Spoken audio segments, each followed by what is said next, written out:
So I want to do another mission that has a radio message because I want to get the depth thing resolved. I thought I resolved it to 40 feet. Gentleman in chat said no, it is 38 feet, and he's probably right. But I just want to. We're gonna verify this. Let's do a scenario. A scenario should have a message involved at some point. We're not going to do the same one again. No. Let's see. Submarine. Boy, that could be, we could go a long time without any context. So let's be careful of that one. God help us. Okay, this sounds funny. What's this one? For the past 20 days, a cruise ship carrying, oh, this is that weird one. It's a cruise ship that we got to sink. This cruise ship has some kind of aggressive virus on it. And the solution is to sink it with the people on it. God bless America. That's ridiculous. But, okay. I don't have many options. It's either that or drop off a SEAL team. I really don't want to do that either. What's this ACINT? Brand new SSGN has been launched. This one would be fun, but I think that would be a long time without contact because it's an anti-submarine mission. And we got to do time compression. We'll have to see if that works at all. Yeah. All right, let's do God Help Us. God Help Us is go sink a cruise ship that is also being assisted by, this should say LHD, right? Is this a typo? The Type 75 Chinese amphibious assault ship is land helicopter dock, LHD. Right? Not P. I think, I don't know. Pretty sure it should say D. But with China, you never know. They may call it a P. I don't know. Yeah, you never know. Functionally, it's an LHD. That's what I've always called it. But China be crazy sometimes, you know. Yeah, first thing we're going to do is copy the broadcast because we got to figure out what depth to go to. If 40 feet's not the right depth, I need to know for one, and then tell everybody else.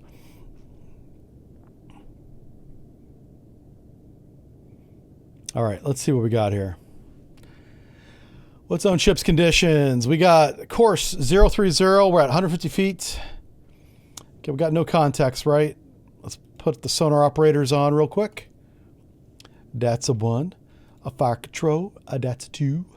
And let's do the ESM operator. Oh, shoot. I didn't... What block of submarine are we on?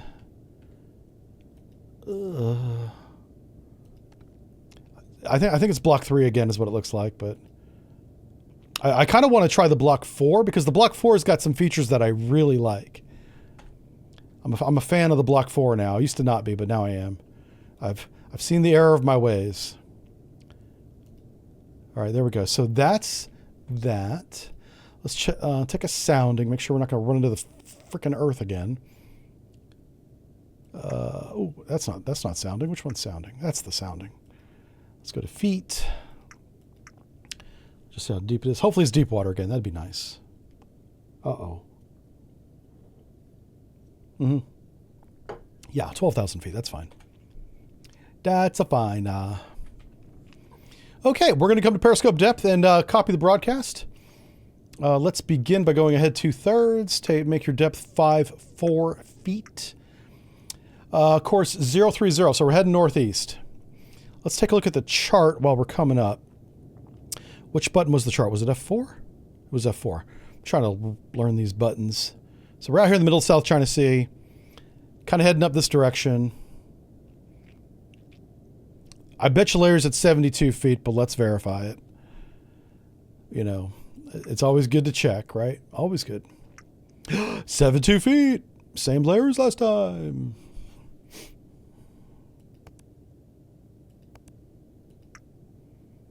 Yep.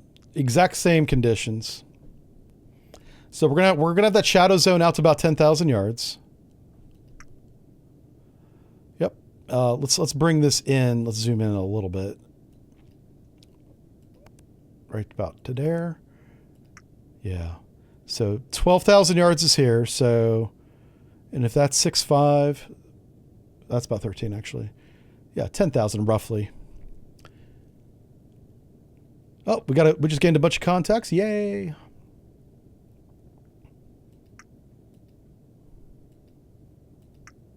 Okay.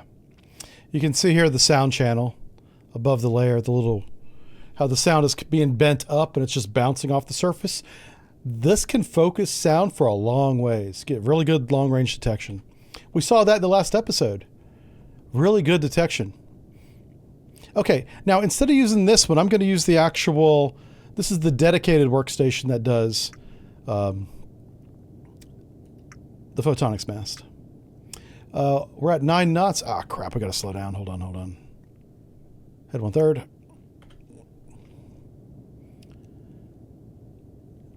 As long as you're below 10 knots, you're fine. But we were right at 10 knots when I raised it, so that was a bit premature. All right, so we're at 5-4 feet now. Let's go to thermal. Or IR, I mean. This is IR. This cuts through the haze really well, which is why I do the safety sweep with that. All right, no close contacts. We had P3s last time, so we got to pay attention. Or it might have been Poseidon's, but I didn't see him. So we want to play, okay. Down. Let's see where the water line is here. We're at 50 feet. Okay. We'll keep this down. Who's my closest contact by sonar? Let's take a look-see-loo. We have one contact. Clearly Sierra 2 bearing 044 is the closest contact. Certainly the loudest. That doesn't always mean he's the closest, but in these environmental conditions, it probably does. Those two probably equate. Just don't get lazy and always think that, because that'll burn you. So sometimes you'll get a CZ contact that's burning in, it's really loud, and he's like 30 miles away, you know? Like the ships that we had in the last scenario might have been CZ contacts. They were far enough to qualify for CZ for sure. I should have verified that. That's kind of on me for not checking that. Yeah. That's kind of my fault. Yeah, I don't see shit. Nothing on thermal. All right, let's get down again. Again, we're always dipping the scope. You're never leaving the scope up. We're at 5-1 feet. Okay. Always be dipping. Now, Fire Control should be plotting these on the... Let's see what they're doing. Do they have any solutions yet? The operator is assigned, and let's get... This is our little personal Fire Control station, so let's just see what we have here. So we have Sierra 1. Sierra 4 is who I'm interested in. Look at his bearing rate. Oh, that's interesting. A little bow there. Well, that's interesting. Yeah, I like that a lot. All right, so he's on the right, drawing right. All we did was slow down. So he's closer to 15 knots on our course. Now that we're slowing down, and he's peeling away. Okay, so he's opening, and he's headed east.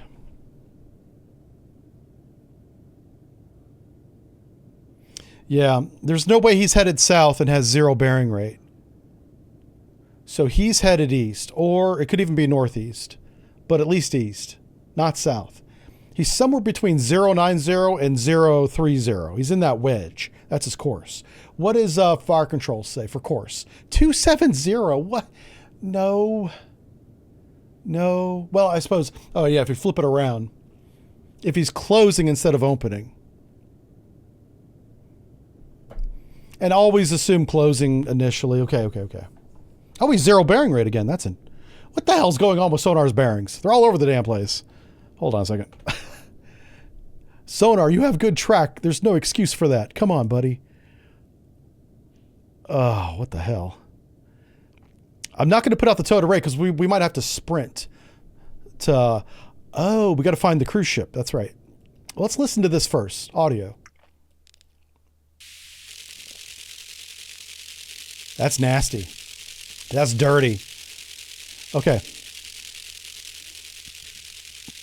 I'm not going to say it's a cruise ship. I have no idea, but it doesn't sound like a warship.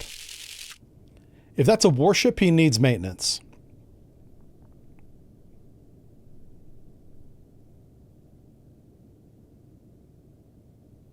I'm trying to figure out how we got on the right drawing right bearing rate. That's a 0 bearing rate contact. If anything, it's on the right drawing left.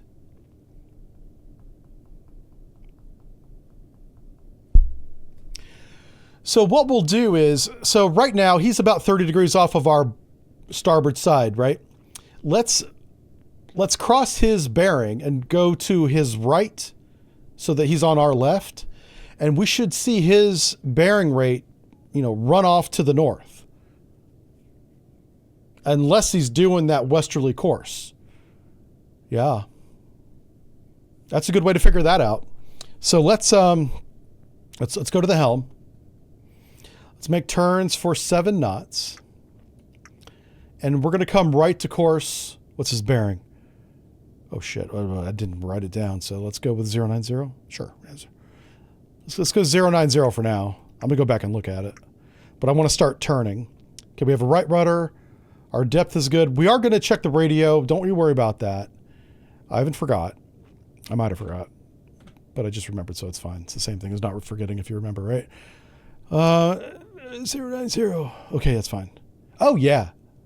If anything, we went too far. But that's fine. We're only doing 7 knots. So, but I expect his bearing rate, if I'm right, to go wee.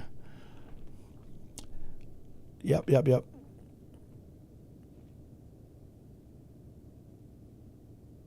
Yeah, we'll see what he does. Let's get back on the scope because it's been too long. We don't want to be not paying attention. All the way up, please. Just do a quick sweep. We're doing peacetime safety rules. We're not at war with anybody, so the primary objective here is to not hit anybody and then not be counter-detected. If you're on mission, not get counter-detected is the top one. Always. I don't care what anybody else says. I've been there, and that's how it's done. You also don't want to hit anybody. Okay. But if you get counter-detected, it's a mess. It's a complete mess. Oh, hey, they finally got it on the chart. All right, so this is the picture. This is what fire control sees. CR4 is really loud. CR4 is kind of the guy that I'm thinking is going north. I think CR4, I'm not saying a rendezvous, but he's heading in the direction of these contacts. Fire control thinks he's headed west. I could actually see that based on the little bit of data we have. He could be headed west. My initial instinct was north. Northeast, actually, if you remember, but I'll say north. He's definitely not headed east. We know that much. He's not headed south either, so that's 2 out of 4 we've eliminated in terms of cardinal bearings. Yeah. We're going to narrow this down. I'm going to show you guys how to do sonar voodoo. Yeah. And his bearing rate is picking up to the left. It's a slight, granted. He's still far away, okay? But there's more bearing rate now than there was back here. Like up here to back here, I can clearly see a difference. So that tells me he's headed north, more north than west. It might be northwest, but it's more north than west. Which means we don't want to stay on this course. We're going to get behind this guy. But I don't even know if he's anybody that we care about. I have no idea. I can't see him. All right, let's get the radio broadcast. Okay, let's test. Let's go to the helm. Now we are at 5.3 feet as ordered. I am going to raise just the HDR mast and the ESM mast. Okay, fully raise those, and we're going to come to. Well, let's start at 40 feet because I think we can get the broadcast at 40 feet. This is what I remember doing like 2 weeks ago, and it worked. So let's go into radio. And what you have to do is go to the antenna control, and even though it's raised, fully raise it. Put that sucker all the way up. Also, make sure you got a broadcast that you can receive when we do. We got DMR Delta, Bravo, and 2 Delta. So that's good. We should get a good comp. All right, that's the ESM. Let's take a look at AIS. See if any of these guys have their AIS turned on. Oh, shit. That might be close. Who the hell's that? Oh, no. What's his 38 amps? Is that the P3 again? That looks a hell of a lot like we saw last time. That might be the P3. All right, well, we're doing science, so I'm going to keep the... If I saw that and I thought it was a P3, I would dip immediately. Like, that's the right answer. Because he's probably tracking us. It kind of looks that way. And there's no AIS, so none of these are civilians. Even though we know one of them's a cruise ship. He doesn't have his AIS turned on. I just realized it wasn't fully raised, so... Let's see if we get AIS now. No. Okay. So what's his bearing? 237. That's good. All right, let's go back into radio. See if radio's got any information for us.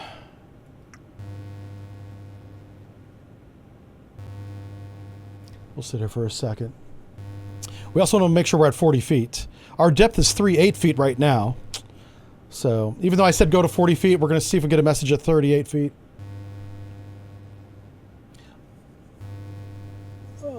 There was an update, yes. It was hotfix patch. I didn't see a number on the hotfix, but they put out some notes. I've got them around here somewhere. If I click over here, is it going to close the stream? Hold on. Let me just see if I can click on them. I had them open earlier. All right, well, while we're waiting on radio, and for the gentleman who said 38 feet, that's where we are now, so I don't know if that gentleman's still here or not. But, okay. What did they fix? They fixed a game-breaking null reference error that I never saw, so I don't know what that is. But it would cause the game to freeze up or something. They resolved an issue with the training torpedoes in that mission 1, AUKUS, where they weren't registering hits properly. We might have saw that. We weren't sure. I thought I had just missed. Which, based on the previous episode, probably did.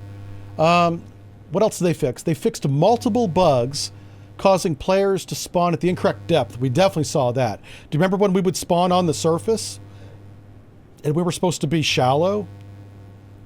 That's been fixed. They corrected objective triggers not triggering properly on mission 1 specifically. Is it mission 1 of the first campaign or the second? So what we want to do is we want to play mission 1 on the campaign and see if we can do the primary objectives and pass the mission successfully without doing the secondary, because that's the way it's supposed to work. Let's see, what else do they get? Okay, this is the sensors. This is the part that I'm really interested in here. It says over the horizon visual calculation through the photonics mast. Issues regarding Earth curvature, viewing for ship hull rendering. Remember how we would see the whole ship? Even though it's 18,000 yards away, you should just see the mast and maybe a little bit of the superstructure, depending on how big it is. But we were seeing the hull as if it was very close and it was really far away. So that has been addressed. It says fixed. Okay. And then finally, this is the one that I like. Verified and restored proper sonar operations on the Block 4, which is why I'm trying to get the Block 4, and correct the waterfall component for Demon on Blocks 1, 2, and 4. We're Block 3, son of a gun. So I got to do a Block 2 or a Block 4 mission. I want to do a Block 4. I know how to force us into a Block 4 if we need to. So at 38 feet, I'm not getting any messages, it says. Let's go ahead and just raise everything. Let's raise all the mast and antennas. Well, one of each, not literally everything, but the comms mast is what I mean. So we have the satellite mast and the communication bra 34. There's no reason to not get the broadcast. Let's go, we're at 38 feet, 38.7. Let's go to Let's go to 3.5 feet, which is ridiculous. But let's see if that's what we got to do. And let's fully raise those masts and antennas. So we want to go back to radio. And antenna control, you want to make sure... Yeah, make sure they're all the way raised. Drag it all the way to the right. And we should, if they're... Oh, there it is, receiving. So, mark the depth. 3.5 feet. We'll say 3.6 because it was really close to 3.6 feet. We started receiving our message from DMR2. And it was after the bra was up.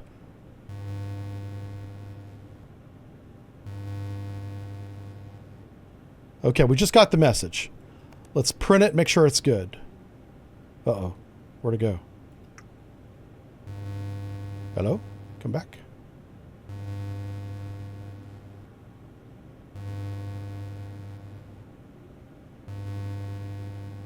It says receiving. That's a good sign. There's definitely a message for us. It's coming across. I think the Bra 34, honestly, is what it looks like. Which is the comm array, the comm antenna. The SATCOM is a comm antenna too, and it's much higher data rate than the Bra is, which is why I prefer that. The problem is, it's huge. It's like a basketball. You know, you throw it up there, everybody with a radar on, like the guy that we're hearing going bong, can see it for sure. We're not being stealthy with the HDR mass raised. Nope. You basically gave yourself away for the short time that it's up there. But because it's high data rate, you can put it up, put it down, and we're done. Look how long it's taken to get this message. That's definitely the Bra 34. So it's just not on the satellite, I guess, that talks to the HDR mast. Where's the message at? Hold on a second. We should be. Why am I not? It should be up here where we can select it. And then you hit print. There it is. Print that bad boy. So now it's on my thing. It's right up here. But real quick, sink the cruise ship. The president tells you to sink the cruise ship. I don't like the mission, but hey, that's what we're going to do. Okay. Standard rules of engagement. Standard rules, use of force. Harmony 10. Yep. Peacetime rules. The JAG says you're still responsible for defending yourself. Wait, what? Okay, that's it? Hold on. President orders are clear. Destroy the ship. Launch everything you have. Torpedoes, missiles. He want to see the ship disappear from the surface of the sea as fast as possible with the least number of survivors because they're infected with the plague. I don't like this mission at all, but hey. This is almost like a moral quandary. Would you follow these orders? Are these legal orders? I would argue they're not. I would argue that's not a legal order. But I'm not a JAG either, so I don't know. I don't know nothing. I just work here, man. All right, let's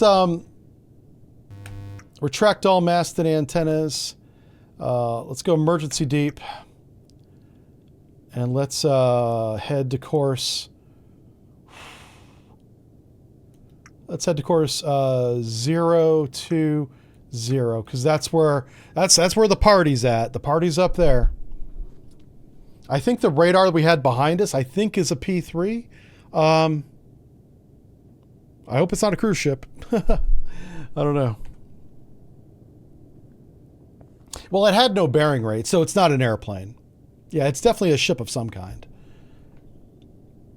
And when I say behind us, I'm talking about Echo 1. Echo 1 behind us, probably the LHD, the Chinese ship that's going to rendezvous with the merchant ship. Now, fire control has CR4 going to the east. Hold on. Let's check that solution. That's completely opposite of what he originally had. Yeah, see over here, CR4 is going to the west. That's odd. Why'd you do that? I'm going to head up here to this party and see what's up here. We're going to find this this ship. Oh, let's go to sonar and let's check we should have checked our fathometer before we dove, by the way, but we're fine. We are going to lose contact as expected. Yeah, this guy's right off our bow, man. All right, let's haul ass. There's no tow to raise out. Our depth is... let's go down to 450 feet. Ahead standard. I'm going to race up on this guy. You said you'd be Denzel Washington and not Gene Hackman? Basically, yeah. That's an interesting movie. We're talking about Crimson Tide. Crimson Tide's a very good movie that I really enjoyed a lot. I remember watching that in the cruise lounge of our Ohio-class missile submarine. And it was weird being on a sub watching a sub movie, but it was Denzel Washington and Gene Hackman. You get those two in a movie, you freaking watch it no matter what it is, right? Great actors, both of them, and a good story too. There is a flaw, a major, significant flaw in the procedure of launching weapons in that book. And if I can remember correctly, in that movie, I read the book too, but in that movie, they're getting an emergency action message to come to comms depth to get orders. And if I remember correctly, Gene Hackman, the captain, assumes it's orders to launch because hostilities have broken out with the Soviet Union and somebody. I don't know if it's NATO or not, but there's a shooting war happening. So the tensions are really high. I'm forgetting a lot of details, and that's important. I recommend watching the movie is my point. The point is that he began to get some kind of message and it got cut off because they had to take evasive action. So they didn't get the full launch order. They got what appeared to be a launch order, but the message was not complete. So would you launch with an incomplete launch order? The answer is no, just to be fair. But Gene Hackman is a pragmatist in his role, and it is clearly a launch order, and we have enough to launch. They have enough information to launch. They just don't have the whole message. And I'm probably forgetting, there's probably more to it than that. Let's put it that way. And the answer is, as I remember anyway, you would never ever launch nuclear weapons without a complete message. Like you would need it in triplicate, you know, not literally, but you know what I mean? So I always thought Gene Hackman was wrong in that movie, but I haven't watched that movie in 20 years. So I don't know. It's been a minute, right? Maybe you guys have seen it. Oh yeah. And Rip Gene Hackman, he passed away. It's really sad. He's a good actor, good guy. He was difficult to work with. And I hate saying that about him because I like him. But I guess if you were another actor or the crew and you worked with him, you were going to have a rough time because he, from multiple different sources, co-stars and directors, so both sides of the camera, didn't have much good things to say about him on the set. Away from the set, he was great. But when it comes day of shooting, Gene Hackman's going to do what he wants to, not necessarily what the director wants to do. Because Gene Hackman, he's got clout. He can do that. And I honestly hate saying that about him. I like the guy. As an actor, I don't know him, but as an actor, I like him. But that's consistently, that's what the general consensus of him is. I'm going to adjust some time scales here. Basically, we're running up on Sierra 1. Oh, okay. I had Sierra 4 on the brain.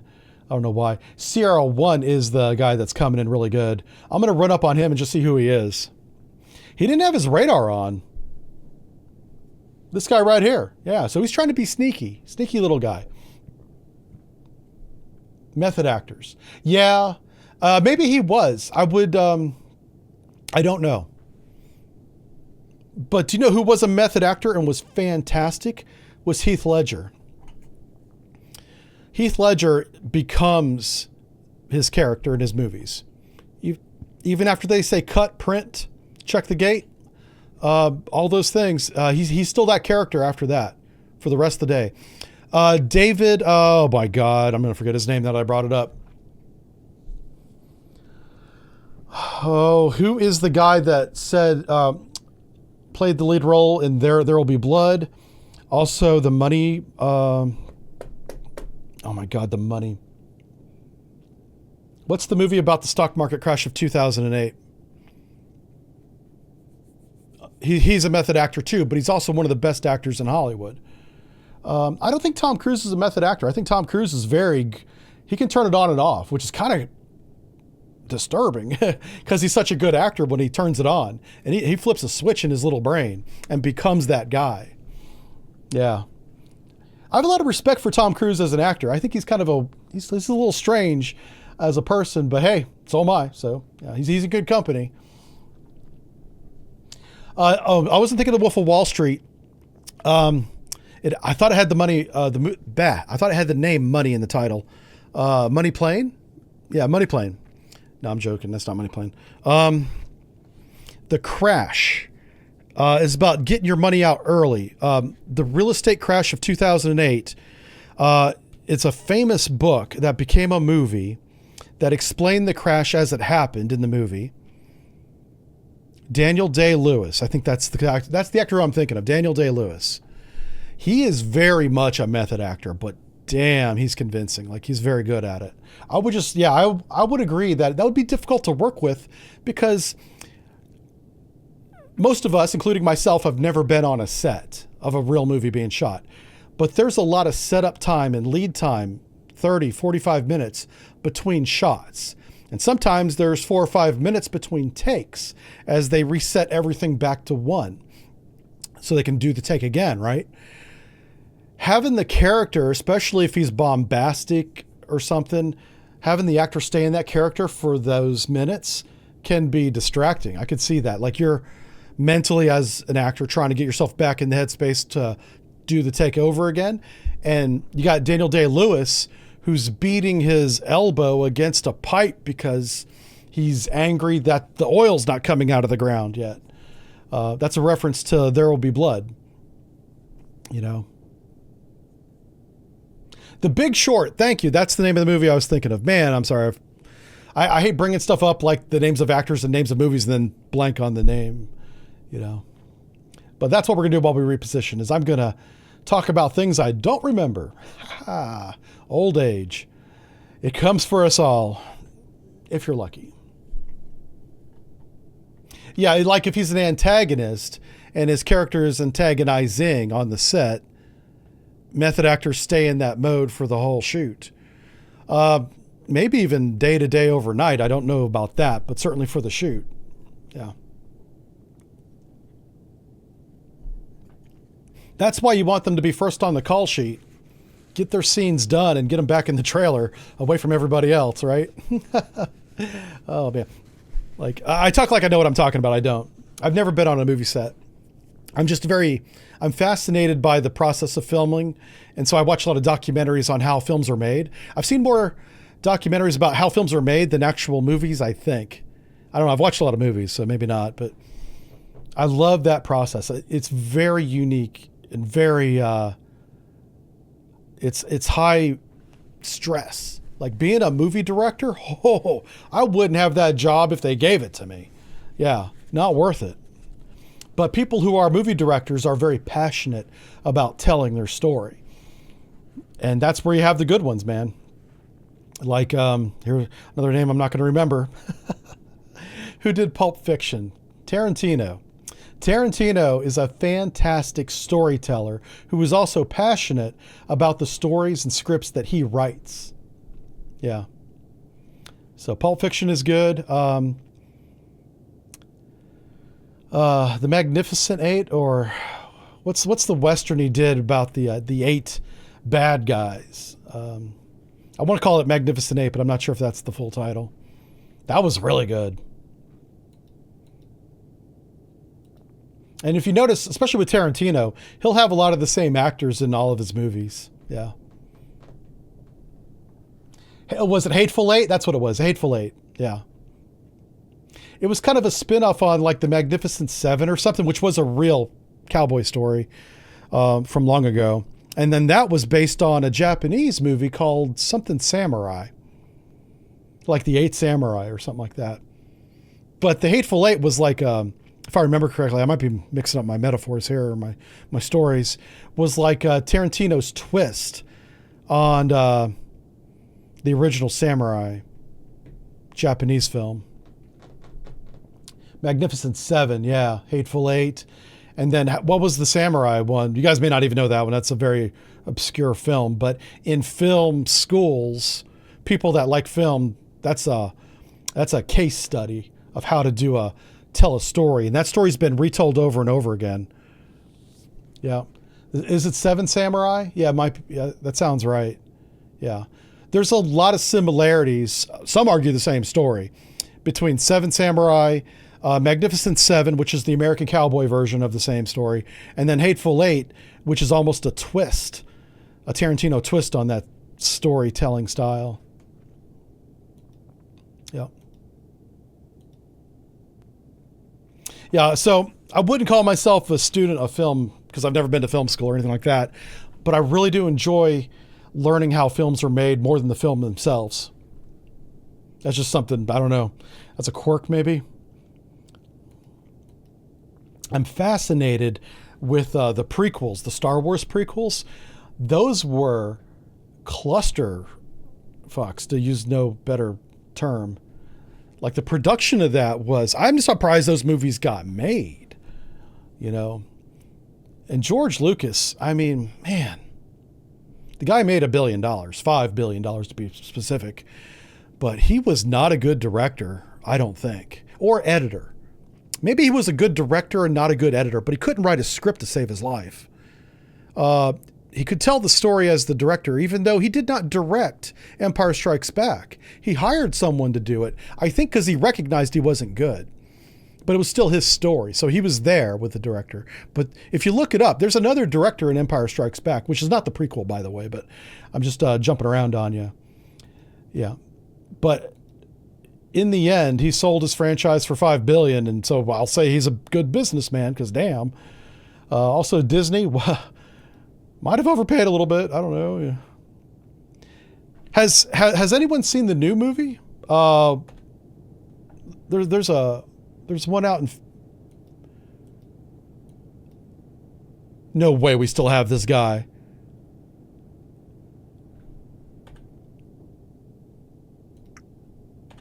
No way Sonar still has this guy. Well, yeah, we don't. How's he getting bearings? Hold up. Wait a minute. Oh, he's not. Okay, I'm sorry. We're kind of driving down the bearing line that we had. So it looked like this was a recent bearing, but it's not. It's not at all. I'm just repositioning to the north because I think that's where they're at. If it's not where they're at, it's where I thought Sierra 4 was going. So we're going to head up there and see. You know what we can do while we do this and we talk about movies is I can check my tubes because we'll probably start with a harpoon shot. So we got 2 harpoons and then we'll finish them off with Mark 48. Now, in the VLS, these are typically all land attack tomahawks, typically. I'm curious as to what we have. We probably have no mines.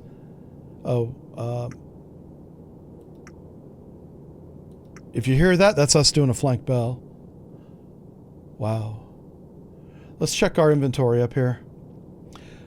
All right, so we do have 12 land attack missiles. That doesn't apply to us today. Can't use a land attack missile against anything but a land target. We're going to shoot a GPS coordinate in 3 dimensions. Oh! Well, how about that? After we copied the broadcast, it did, even though it didn't mention a waypoint in the message, it put one on the chart.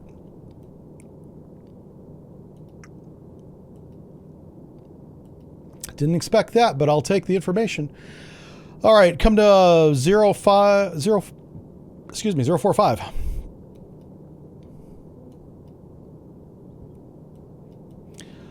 So I used a lot of context clues to come up this direction and end up being right. So I'm kind of glad we talked through that because I still think Sierra 4 is heading up this way. And Sierra 2 might be the cruise ship. That's very close to the point. Anyway, we need to turn... excuse me. We need to change course. 045. Yeah, the Mandalorian and Grogu, yeah. I'm glad they put that little green guy's name in the title because I could never remember it from the Mandalorian TV show.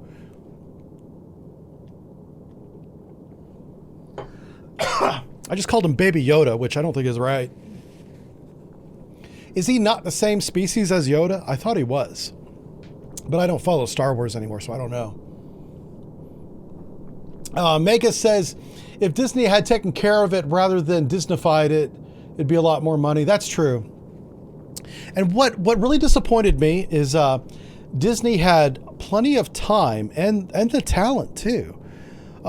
Whenever they made The Force Awakens, which was the first movie, it wasn't the first one Disney made because that was Rogue One, but The Force Awakens was the first of the trilogy that was going to move on past the Star Wars trilogy, right? It was the next step in the story. They should have sat down and plotted out all three movies in an overarching storyline. And it would make sense to do that. They had the time to do that. They certainly had the money and the talent to do that. And they simply didn't do it. And that's laziness. And it's unfair to the fans. And as someone that likes how movies are made and follows directors more than superstars or actors, I am so disappointed that that was allowed to happen. And there's one person responsible for that at the top. Her name's Kathleen Kennedy. She doesn't write the scripts, but she's responsible for the overall project production of all the movies. I don't know if she's there anymore. I don't think she is. I think she's retired now. And Kathleen Kennedy has been working with George Lucas specifically since like Indiana Jones. She's been around for a long time. She knows how to make a good movie from a producer role, which is what she was at Disney. So it's just straight up laziness is what it was. In terms of not sketching out an idea. What the hell? Oh, it's saving. Okay. And I can forgive a lot of things, but I have a hard time forgiving laziness. Like when you're entrusted with a $5 billion franchise that the fan base is huge and passionate about, at least plan to succeed. They just wung it. They hired a director, J.J. Abrams, who's, I don't think he's a bad director. He likes his explosions, I guess, right? I thought he had a few good, scenes in his movies. Is J.J. Abrams the guy that likes the sun flare in the Star Trek movies? I think it might be the same guy. I don't care for that. But other than that, he's all right. Let's see how close we are to that point. F4. Yeah, but we're getting there in a hurry, so it won't be long. It won't be long. Let's clear that. Anyway, this is what it's like in Sonar when you're transiting. You end up talking about movies. You're not supposed to, by the way. You'll get in trouble if you get caught. And there's an open mic recording everything, so it's real easy to catch you. But this is what we do. We just shoot the shit. But that was before the Virginia class came along, and even the Seawolf class came along, and put Sonar in control. That put an end to shooting the shit.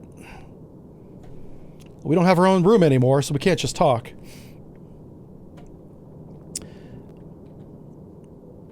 Now, the guys in radio and ESM, they can still have a little conversation in here. But, yeah. That stopped the day, I want to say the Seawolf was the first one. And then the Virginia just continued it. And every modern submarine now has this kind of layout. Everybody's in the same room. And it makes sense. But just from an old school sonar point of view, I would much rather it be, I just realized it's getting kind of shallow. What the hell? Okay, hold up. Wait a minute. Let's just make sure we're not going to run aground here. Oh, fudge. Get out of here. Oh. All right, let's back up. Slow down. I'm trying to get my cursor out. What's water depth? Water at 14,000. 14,000. Still 14,000. 14,000 all the way up to the... Okay, deep water all the way up. I've been screwed before by this chart. Well, not the chart, but the bottom coming up out of nowhere. Which in the South China Sea, you do have a lot of peaks and valleys, but... So what would be causing that? Well, at high speeds, you're going to get a lot of false echoes. That's what I think that is. That's not really the bottom. But a false echo doesn't ramp up. The way it's ramping up, that does look real. So you could just write it off as, hey, South China Sea going to be what it is. It's very volcanic. So there's always plumes and stuff coming up. Yeah. Now, we don't need to get actually to the point. I just want to get within visual range of this circle. I assume we can see 10,000 yards. I know that they changed how far you can see through the photonics mast. I'm trying to figure out what they changed it to. Right now, we're 7.5 nautical miles away, so that's what, 14 plus 5? We'll say 15,000 yards away. I should be able to see a cruise ship, at least the top of it, at 15,000 yards. If it's a Carnival cruise ship that stands, 150 feet high, hell yeah. But we'll just keep going for now. We're not in any danger of running aground. Let's turn the lights off. We got to set mood lighting here. Set mood lighting to Jive. Okay. Hey, baby, what you doing? Oh, there we go. Okay, now this is much better. Much better. Is the depth the same game to game? I'm not sure what you mean. If you're in the same spot, yes. Of course it is. What I find interesting is the layer is always at 72 feet. In every scenario, I think I've seen it at 120 on one time. And that might be during one of the campaigns, because we haven't played the campaign in forever. Since it came out over a month ago. So, yeah. Like, every time we load a scenario, whether it's one of these pre-built scenarios like we're doing now, or a random quick match, the game should mix up the environment a little bit. Have one that has no layer. Have one that has a layer, but the layer is at 200 feet, for whatever reason. You don't need a reason, just change it up a little bit. Having the layer at 72 feet that acts as strong as this layer acts, it is very difficult. It's a tough nut to crack, which I kind of enjoy that part of it, but the solution's always the same. Come to periscope depth.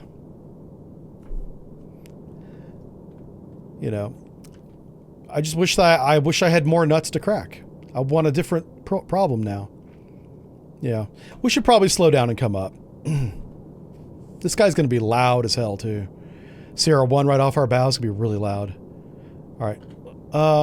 Let's start by coming to 150 feet. Oh, I should have locked my...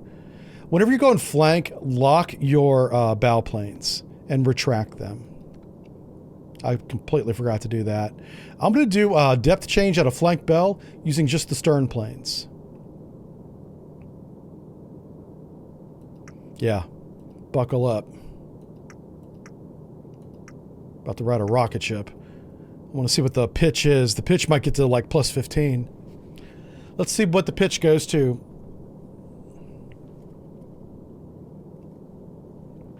We're cavitating and I don't care. So the autopilot's limiting to 5 degrees. That's good. So there's probably a mechanical stop engaged at the speed that prevents the stern plane from increasing 5 degrees. That's a safety mechanism. Yeah.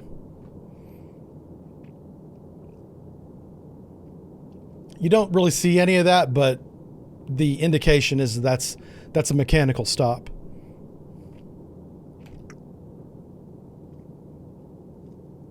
It's also on autopilot, so the computer could be doing it without the mechanical stop. That's possible. But for safety, you would want to have a mechanical piece of metal back there that keeps the stern plane from just like going to full rise. If you go to full rise at 30 knots, you're going to leap out of the ocean like you're a dolphin having a good time, which is pretty cool, but not something you want to do unless you mean to do that, All right, let's go ahead and unlock. We've slowed down to a head standard, so we can extend the bow planes again. Yep. I'll go ahead and unlock them. There they go. Now we're coming up. Head 2/3. Let's just continue straight up. Whoops, cancel. 4 feet.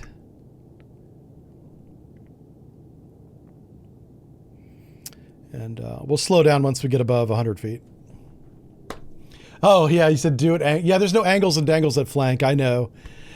I'm hoping that one of the things they can do is turn off the safeties and take manual control of the planes, but that is like the lowest thing on my want list. I want all the sonar tools, which probably the Navy won't let us have. You guys have no idea what we can do in sonar. And it's a hell of a lot more than we have in this game right now. And it's probably going to stay that way. I'll just be honest with you. So I'm not going to tease you with that's coming. I have no idea. But it's also probably secret and shit, you know. That's why Demon is so confusing to me. I'm like, where are all my tools at? It doesn't look very much like the Demon I'm used to. Yeah. But I'm figuring out Demon, so it's not a big deal. All right. Let's go ahead and raise this mast. What's our speed? 7 knots. That's good.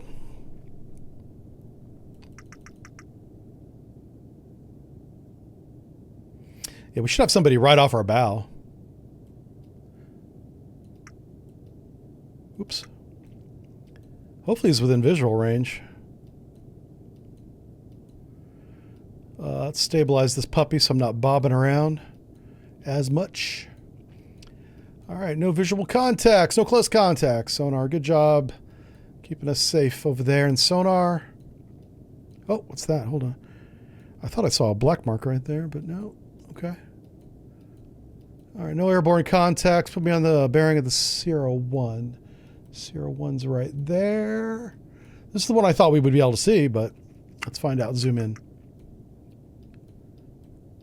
Thermal.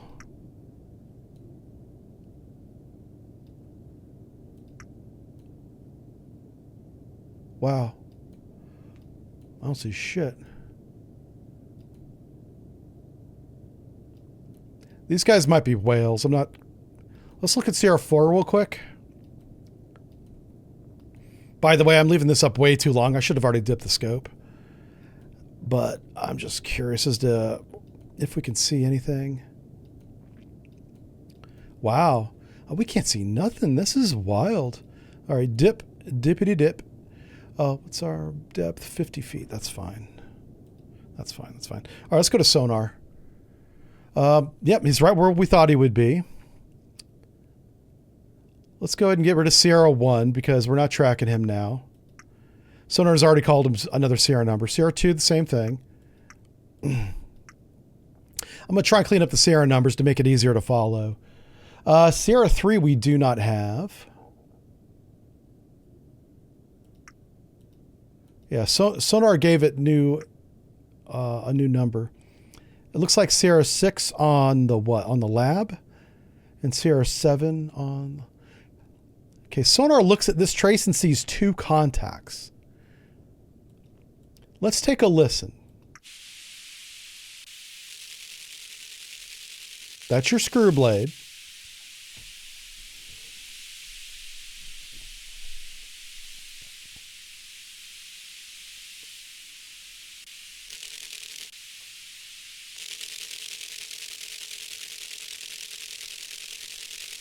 Light and fluttery. Like that sounds like maybe a fishing boat transiting out to his fishing point. Really churning that little 3-bladed screw as fast as he can go. That does not sound like a warship. It'll be interesting to find out who Sierra 4, 5, 6, and 7 all on this bearing is. Because it sounds like a merchant to me. That's, to me, if you ask me, that's a merchant. Now, let's take a look at narrowband. We don't have any tow to raise out, so our best sensor is going to be the sphere, which that may not be great. Let's just see what the sphere has for us. The sphere may not have anything in the lower frequency, which it doesn't really help us if it doesn't. Oh, wow. It certainly does. It's got doublets. Holy shit. A cruise ship might be running twin engines. But typically you would associate that with like a submarine, a warship. And they're far enough apart to not really be doublets, but they do appear to be related. So look at this. Oh, look at this harmonic. Oh, that's good. So we got to figure this out. I'm getting excited. 160 hertz. I got to look at the sensitivity of my mouse off the chain. So 160, 280. That's 120 hertz separation. 400. So those three lines are related. 120 hertz spacing beginning at 160 hertz.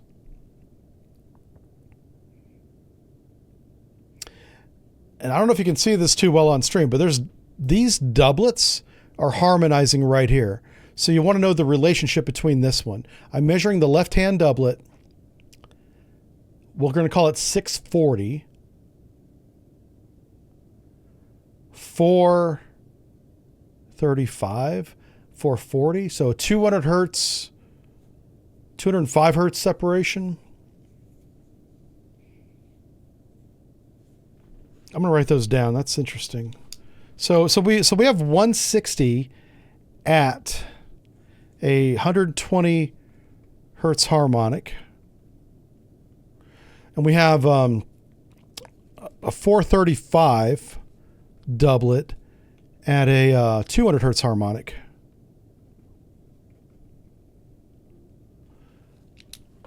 If that's what this game is going to call a cruise ship, we need to know that. We'll add that to our chart. For those of you that don't know, I'm building an acoustic recognition guide based on what we see for ADCAP, all these different contacts, including their division side power through the periscope. I don't have any data on the cruise ship yet. This might be our first bit of data for the cruise ship.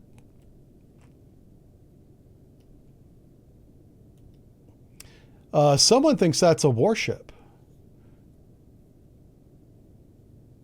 Yeah, so I think that this is 2 engines, 2 shafts. Well, you'll normally see shaft lines on narrowband. You can, but you normally don't. Your shaft lines are going to be on Demon, this display right here. So let's put the cursor back on him, even though it's the sphere. And I told you don't do this, but I don't have a total array out, so I don't have any other displays. Oh, it's not even going to let me do it. Okay.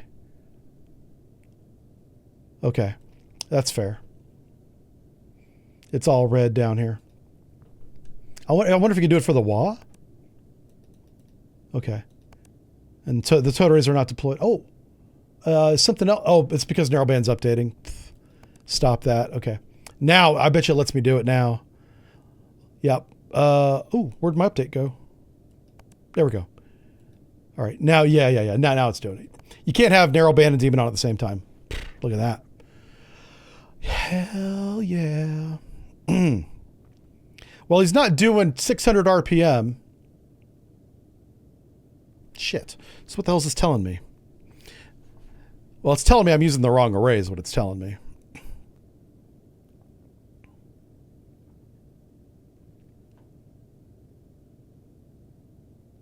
$155 is not far from what I hear. Let's stop this update, and on the sphere, let's listen to it again. Let's see if I can get an audio.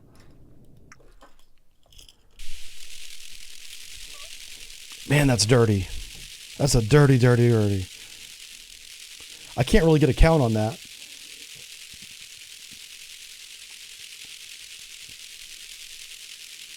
If that's a trawler, like a little professional fishing boat, those little screws, because they're so small, spin really fast just to make 5 or 6 knots. They don't go fast, but it's a cheap little metal screw that spins the dickens out of the thing.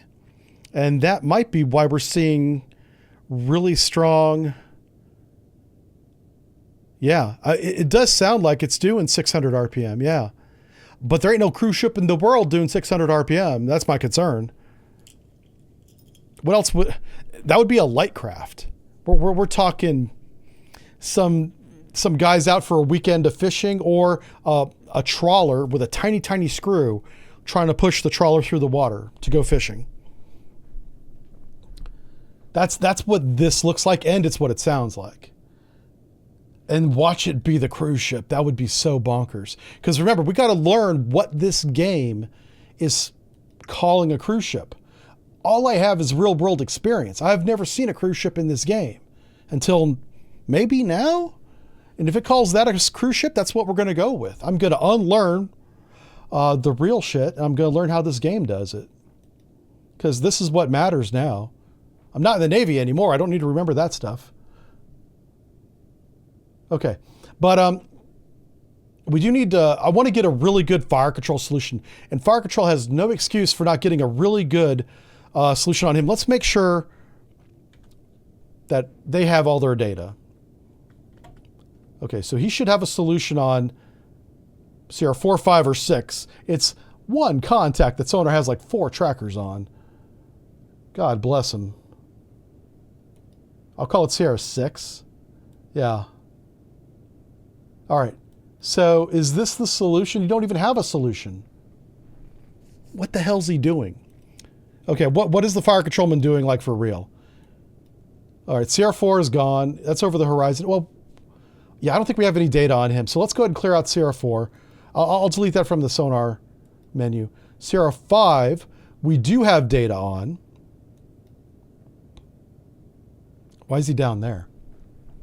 That didn't make any sense.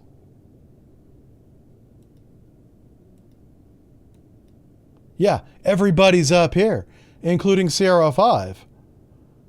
All right, so this, but if you look, fire control has no information. He hasn't done anything. I'm about to fire him.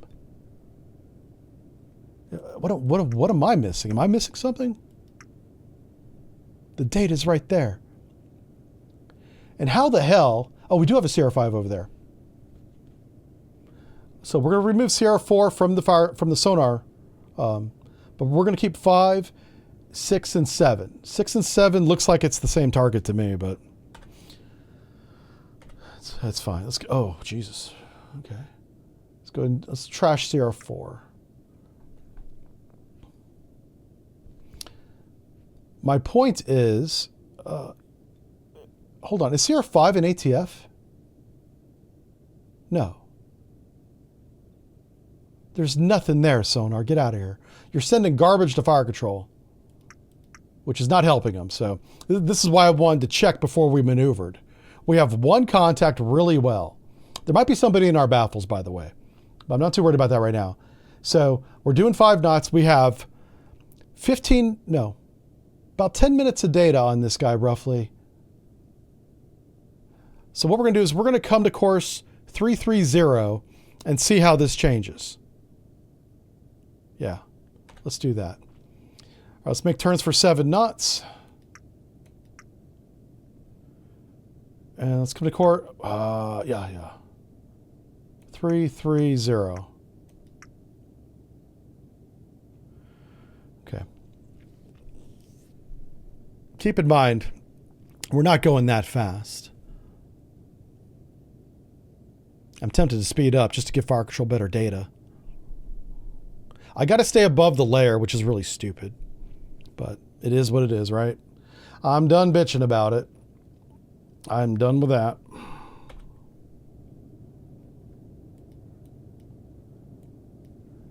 They can fix it or they can ignore it. I don't care.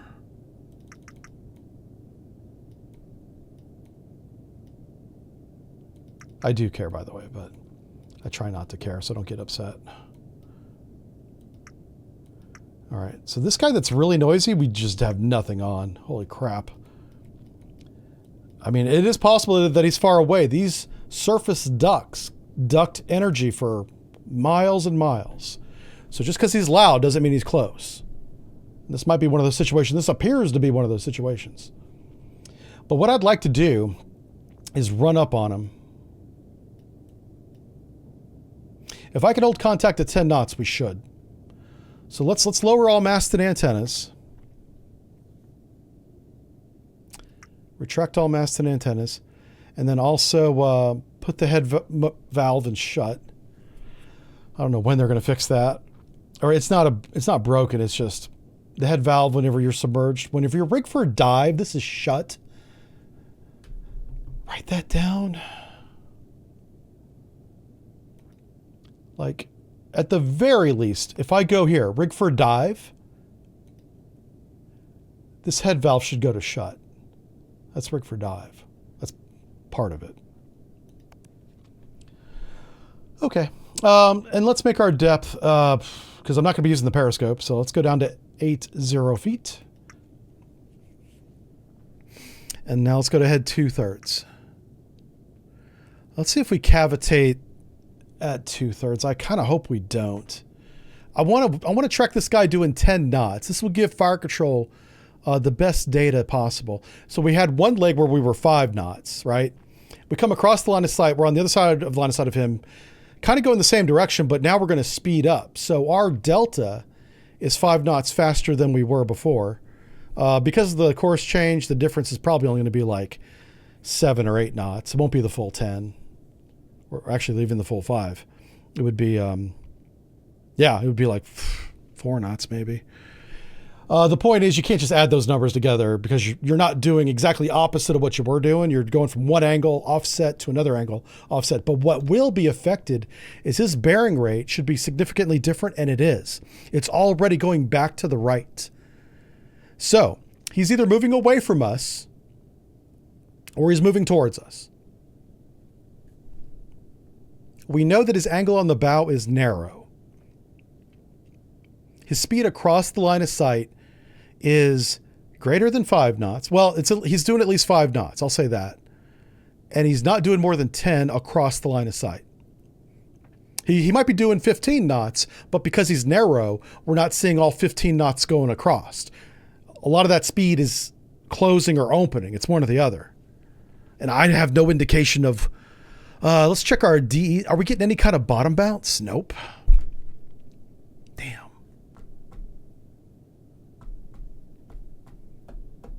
But the fact that he's now going to the right based on our course change and we sped up gives us brackets of how much speed he has across the line of sight.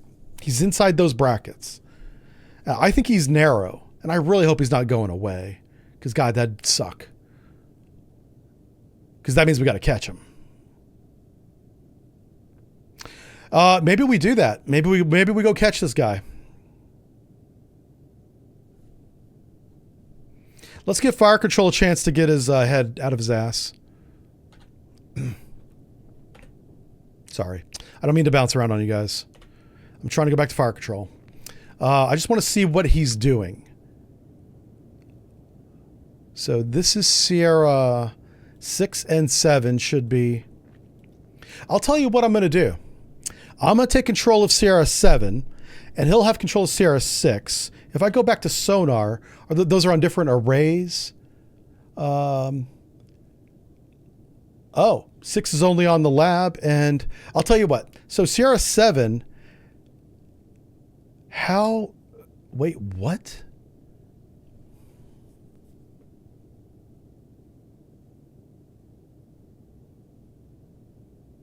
That might be a good range.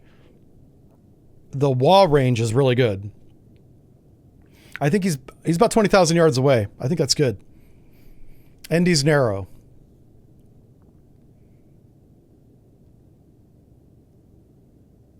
All right. So the best data to fire control is Sierra 7. I'm going to leave that alone. I'm going to take control of Sierra 6 and build a solution that I think is right. So first thing we got to do, tell fire control to chill on, oh, hello. Not what I wanted to do, but okay. I'm trying to do this. TMA Solutions secure updating Sierra 6. That's mine. Okay, he's got Sierra 7. He's got everybody else. I've got Sierra 6 now. Let's make sure I change this to 6. So that's broad. I don't think he's broad.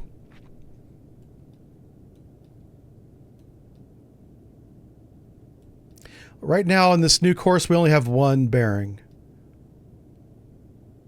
So I am going to put his range out. I'm just going to dial this in. So I think his speed is 10 knots. Sure, we'll start with 10. I think his range is way the hell out there. I'm going to say 20,000 yards away. And I think his course, I think it's narrow. I really do. So I'm going to say, I'll say 210 because I think he's closing. I hope he is. Otherwise, we're going to have to catch him. Let's apply that Damn it. Okay, I clicked that 3 times and missed. That didn't really stack that great. But let's get a few more plots on the plot. A few more bearing lines on the plot. And we'll see how this stacks. I mean, the top 2 stack, but that doesn't mean anything. You want, more than that. You can take 2 lines and draw a line, 2 points, and draw a line between it and say, hey, that's a straight line. That doesn't mean your answers or your solution is accurate. That doesn't mean that at all.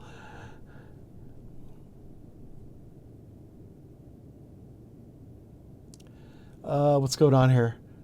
People are being silly in chat. That's what we're here for. We're here to be silly in chat. So good job.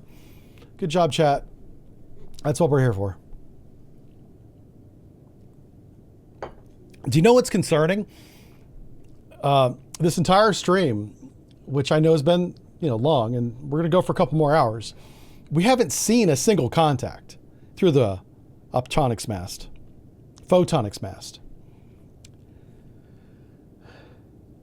So I'm literally going to drive at this guy. There we go. I was trying to zoom in on him. It wasn't letting me. I need one more bearing line. I'm waiting on that. And then I'm going to try and stack like we were maneuvering whenever we got this dot. So you kind of want to ignore that dot. I should have the gray line. Oh, it says that, no, it says that dot's good. Okay. So I want to try and make this dot line up with whatever the next dot is. I'm waiting for one more dot to come down. Every time you see a blue line go out in the bearing of the contact, you'll get a dot representing the bearing of that blue line over here. And that's kind of what we're waiting on. We should get one any second now. We'll just wait. Drive me closer. I want to hit him with my torpedo. Yeah, I know, right? Oh, there it goes. There it goes. Whoa, look at that. All right, so something's off, and it's probably his course. Well, it's all 3 are probably wrong, but the most wrong is probably the course. Yeah, see, if I'm adjusting the course, it stacks up pretty good except for the most recent bearing. If I just change the, that's not that bad. That's not too bad. Oh, wow. Assuming the target didn't turn, which I don't have any reason to think that he would. Damn. Is it speed? That's not half bad, but the most recent bearing doesn't make any sense.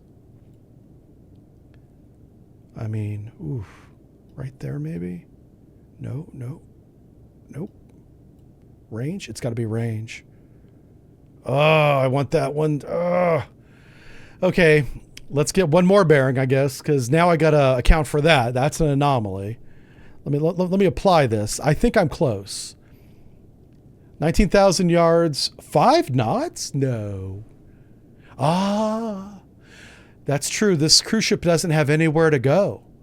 It doesn't, no port will take it. It's a plague ship. That should be the name of this tutorial, of this scenario, is the plague ship, by the way. Okay, we just got another dot. So if he's doing 5 knots, boy, with 5 knots, I could make him do anything, basically. Yeah, that's pretty close. Because he's 5 knots, you're like, tell your own story to yourself. It may not be true, but yeah, it's your truth, right? That's what I always tell Fire Control. This bow. Do you see how this kind of bows out? There's a name for that. I think it's called a range bow or a speed bow. And by correcting one of those 2 things, we'll straighten that bow out. Any Fire Controlman in chat probably know, but probably can't say. I can say because I don't know. Like, I can make that line up. 10 knots. I think he's doing 10 knots. Yes! Apply. Okay, that's what I think he's doing, folks. If that's the case, we've got more speed across line of sight than he has. What's our speed? 10 knots? Ooh, no, that's not true at all. He should have no bearing rate. Okay. Is there any case that he'll have a right bearing rate? If we have identical speeds, we would have to have identical courses, and we don't. Therefore, he might have more speed across the line of sight. Oh, yeah.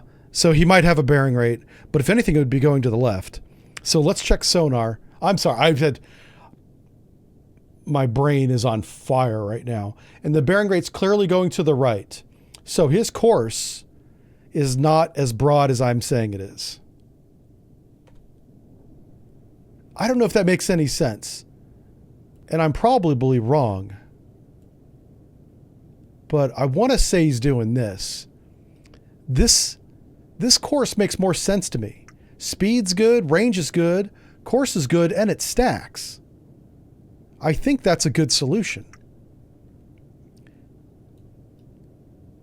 But it's also what I want to be true. This is what I'm like wrestling with in my mind. Because if he's doing that and we're doing this, we're going to have a very close CPA in about 20 minutes. And I can shorten that by speeding up, which is what I intend on doing. There's one way to verify this. And I wouldn't, like, if I was at sea on my real submarine in 1995, I would never, ever do this. But in this video game, I'm going to point him. I'm going to put him right off my bow and see which side does he go on. I expect him to go onto the port side. Based on his bearing rate right now, he may not. That's the thing that I can't square in my head. Is his bearing rate in sonar right now tells me he's headed more south than that course says he is. And we can figure that out real damn fast by pointing him. So what's his bearing right now? 025, right? So let's go to helm. Let's go heading 025. This is a real quick way to collide. That's why you would never do this. But it's a video game. And I'm trying to learn fire control. I'm obviously not good at fire control, but I'm getting there. I'm going to get there one way or the other. We're also going to speed up. I want to come to a head standard if I can. We're probably going to cavitate. What's our depth? Oh my God. Dude. Oh, wise depths. Oh shit. I'm an idiot. I just already. I was wondering why we were surfacing. I gave the order in the wrong box. Oh my God. That's funny. That's not the first time I've hit the wrong box. I mean, I'm sorry about that, ladies. Yeah, it happens sometimes. Okay, we're going to go back down to the right depth. 80 feet. We're probably cavitating. Ugh, Sonar's probably not too happy with me. Neither was my ex-girlfriend, to be honest. That's fair. That's fair criticism. All right, let's go here. 94. Yep, that's a good depth. Let's check sonar real quick, see if we're cavitating. The fact that we can track this guy at 15 knots on the sphere says a lot about him. Yeah. Now, here's what we want to see. We want to see what happens to his bearing rate now. And Sierra 9's not a contact. Get rid of him. I'm going to manually keep sonar clean. They keep gaining these weird traces that don't exist.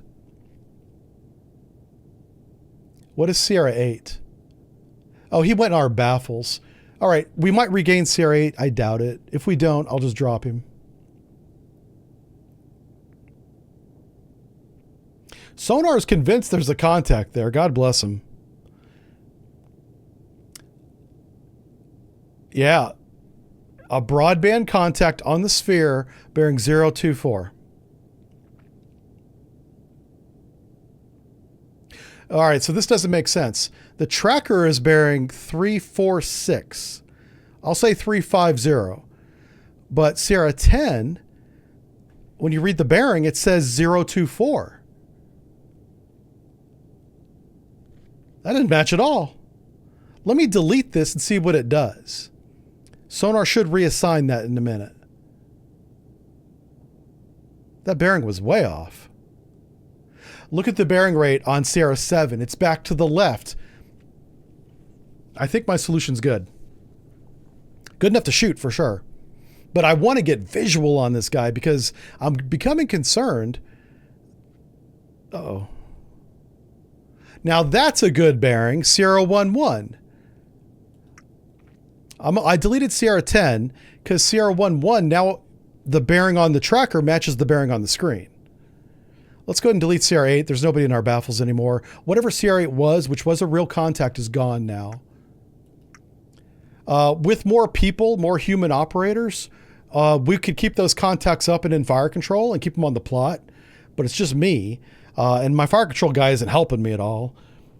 And to be fair, sonar is tracking ghosts. There probably is a contact there, by the way. I don't see it. Oh, the bearing's wrong again. All right, that's got to be a bug report. Oh, that's Sierra 12. So Sierra 12 is over here, bearing 125, true, and it says its bearing is 023. So there may be a contact down in that direction, but it's not what the tracker says. So I should, as soon as they enable the in-game bug report system, I'll start submitting these things because this is really weird. But all I'm concerned about is the guy right in front of us. And his bearing rate is to the left, as expected. We're not going to hit him. He's going to go down our port side. He might be close when he does it, but we're not going to hit him. I wonder how fast we can go. We're at 15 knots and we're not cavitating. That's pretty amazing. I think if I go any faster, we cavitate. But I'm not trying to hide. This cruise ship has no sonar. I'm not trying to hide from them. So let's, I'm justifying in my mind a reason to cavitate, which is a freaking sonar sin, right? But we're going to do it. You know, we're going to go ahead full and see what happens. Going ahead full at 90 feet is really dumb. Which is what we're doing. Offset. Yeah, offset 15,000 yards and smoke him. I know. I could complete the mission right now by sinking this guy. I could do it with a harpoon. I could do it with a torpedo. But I want to get within visual range of any contact because they've changed how the photonics mast works in terms of range. They're compensating for the curvature of the Earth so you don't see the full hull of a ship. You see the top of the mast, the superstructure as you get closer, and then you see the hull eventually. That's what the notes say. I haven't seen anybody yet. So I just want to get close to one contact. This is our best bet. He's coming at us. We're going at him. And we are cavitating. And I'm tempted to just, you know what? In for a penny, in for a pound. Let's go for the whole thing. Let's go flank. I'm going to lock the bow planes. This is ridiculous. Let's lock that. This may help the ride be a lot more stable. This is going to help the pilot stay on depth too. So we're at really high speed. There should be mechanical interlocks preventing, you know, big adjustments in depth. And we should notice an overall smoother experience. Like if we back out, the whole boat isn't shaking. That's because you don't have the two bow planes up in the front kind of overcompensating for each other. That's kind of a human error thing too. Like anybody that's driven a boat before, like even if it's your small pleasure craft, there is a bit of a delay between the time you throw a rudder over, and every ship and boat is a little bit different. Then you start changing course and speed and stuff, right? And as you get to know your vessel, you can compensate for that delay to the point you don't even notice it anymore. But that's a reason why there's a boating license, like a car license. It's because you need to learn how to use these boats. And, you know, mine's not valid anymore, but I had a boating license for years. And you need to go and take a course, or you could even have somebody with a boat to help you learn it. But you would never, you know, buy a boat and take it out on your own. Unless it's like a little John outboard, you know, Johnson motor. That's different. But I'm talking like inboard with a bridge and everything. You got to learn the boat. And so that's kind of the mechanical delay that we're seeing whenever you're seeing all those, all the vibrations and stuff. And so by retracting the bow planes completely, and then this is behind the scenes, I assume there's mechanical stops happening, preventing the stern planes from moving very much at all at this speed.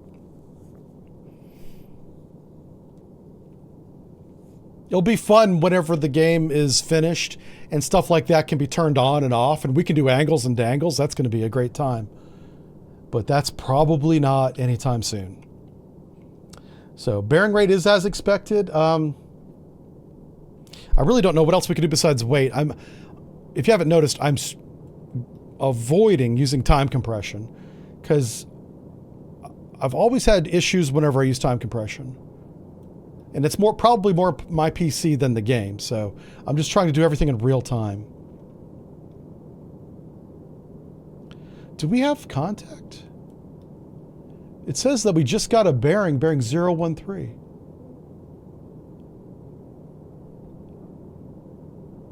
Let's make sure we still have contact. We might have lost the track.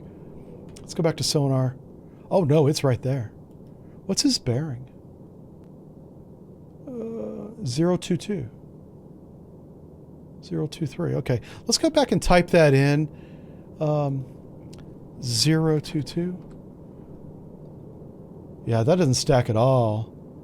All right, let's apply that so I keep the bearing the same. His speed's probably right. So is he more narrow? Well, we made the speed change. So I'm only concerned from this gray area and above. I'm not concerned about any of this anymore.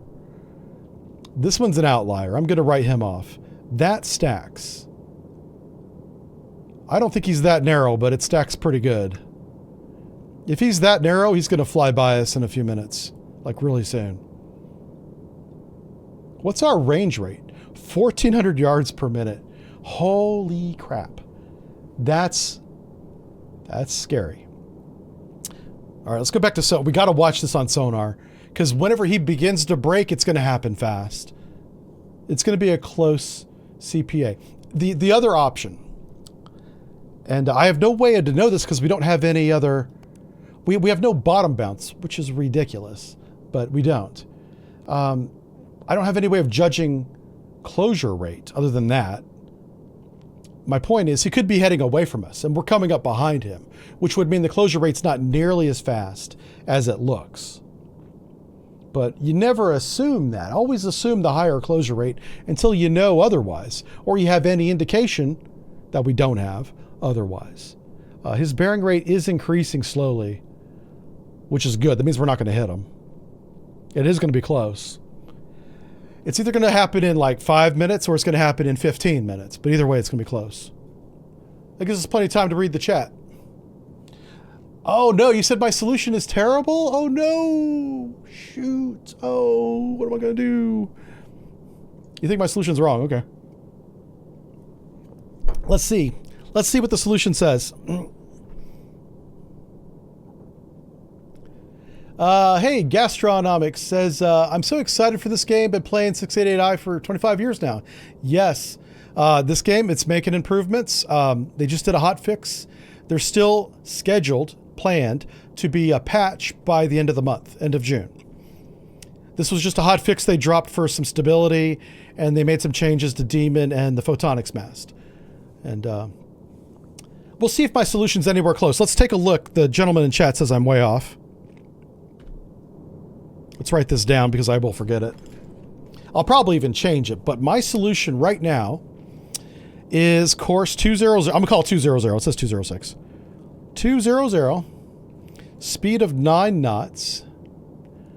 And I have no idea of its range. But we'll see if speed and course at time, whenever you said I was wrong, which was 0520-ish. How many minutes ago? Oh, how many minutes ago did you say that, sir? I'm not saying you're wrong, by the way. You might be right that I'm wrong. But when somebody calls me out in chat, I want to see. Oh, he typed something again. The TMA ruler has notches. I know. Yeah, that's true. They do have notches. That's where you place the color pencils. That's what those notches are for.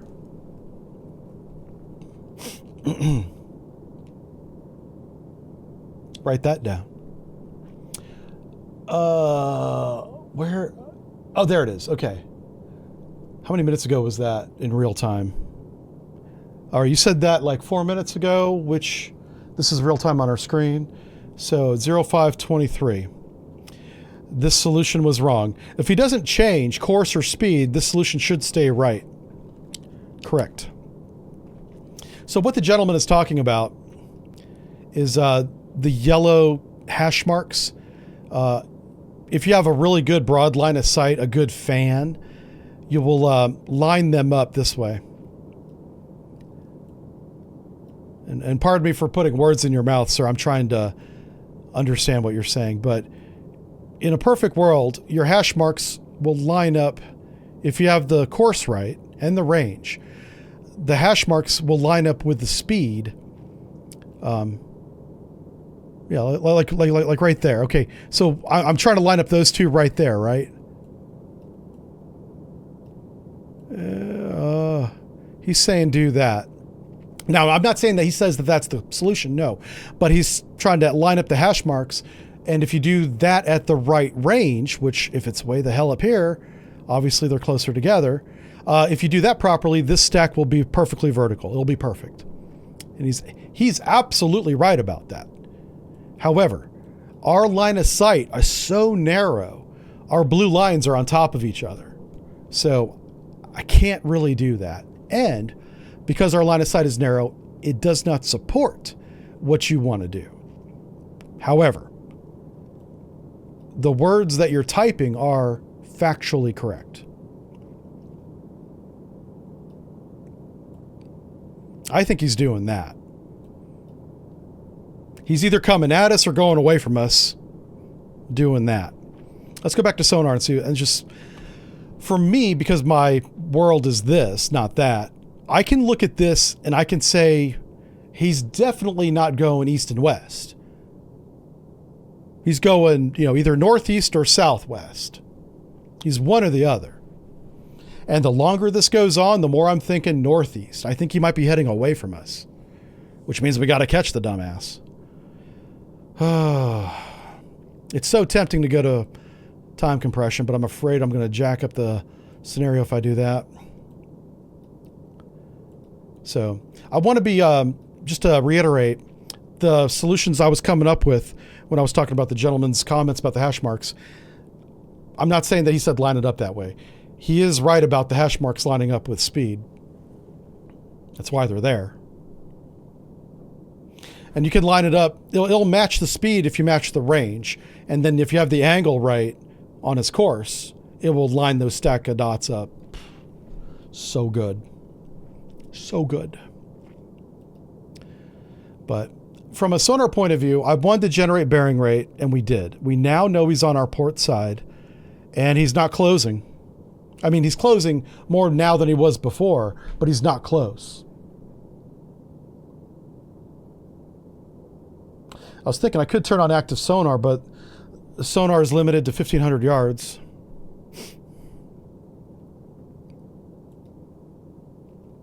He's outside 1,500 yards, we know that. He's outside 10. I'm tempted to surface and use the radar on him. That's what I'm tempted to do, just to get an idea of where the hell this guy is. You know what? I think we do that. What do you say we surface this pig? You guys want to learn the surfacing procedure? It'll be fun. Let's see. Yeah, we're doing the plague ship. That's true. I can shoot harpoons at him. That's kind of a good idea if I just want to slow him down. But what I've seen before is that we shoot a harpoon, we disable a ship without sinking it, and it goes completely silent, no sonar contact. And so I'm trying to prevent that. I'm afraid if I shoot him with a harpoon, we'll lose our sonar trace. Oh, we could blow. All right, that's fun. That's fun. You know what's funny? We could blow at a flank bell. Fuck yeah. Let's do that. Okay. Let me make sure all the stops are off. Okay, that's fine. What we're going to want to do... I'm trying to figure out which one do I want to do first, chicken switches or this? Because the computer's driving the boat, it's going to try and stay on this depth, even if I blow chicken switches. But because we're going so fast, the moment I change this, we're on the roof, boys. So I'm going to have to be fast is what I'm saying. All right, let's try and make our depth 15 feet. Oh, chicken switches. Manual control. Blow forward group, blow after group. Yeah. Yeah. Huh? How fast are we coming up now? We should pop to the top like a cork. There we go. Yeah, we're already on the surface. Yay! It was that fast. Pretty fast. And that's not with time compression. That's real time.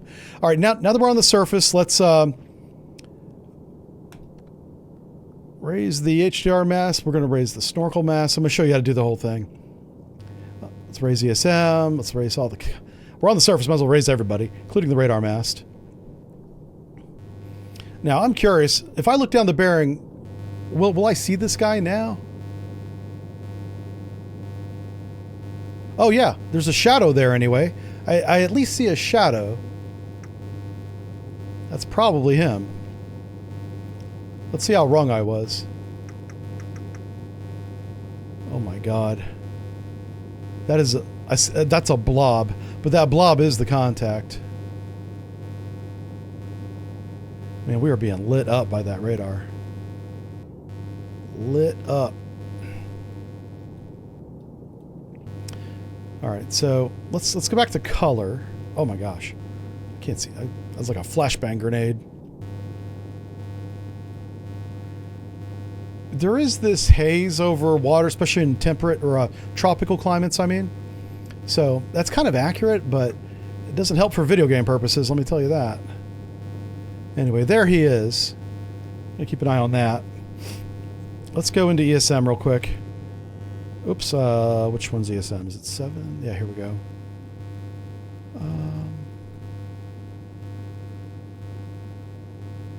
Yeah, Sierra 6 has been behind us the whole time. Well, we've been going northeast the whole time, that's why. Oh, hey, there's finally AIS data. Shit. Bearing 321. Just says cargo ship 2, so I assume that's not the cruise ship.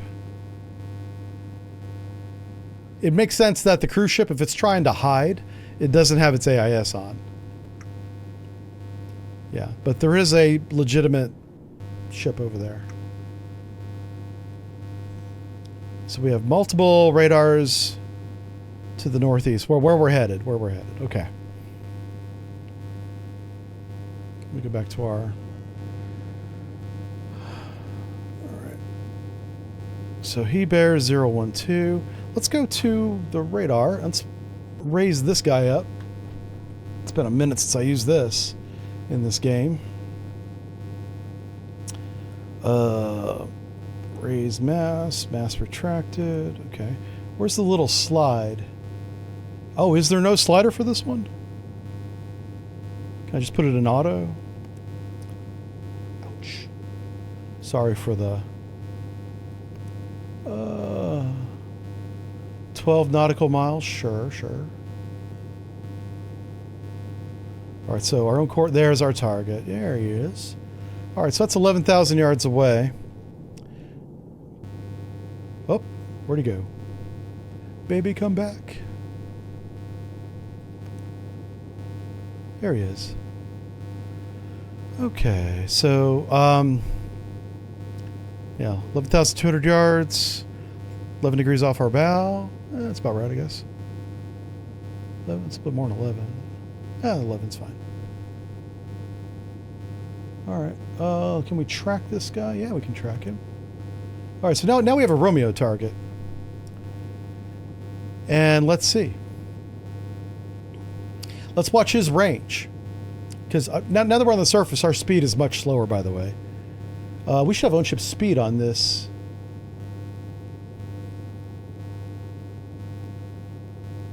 It says we're doing 20 knots. No way. On the surface?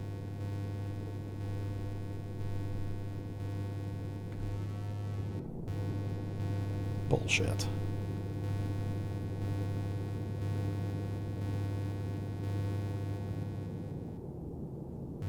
I mean, the Virginia's pretty awesome piece of kit, but come on.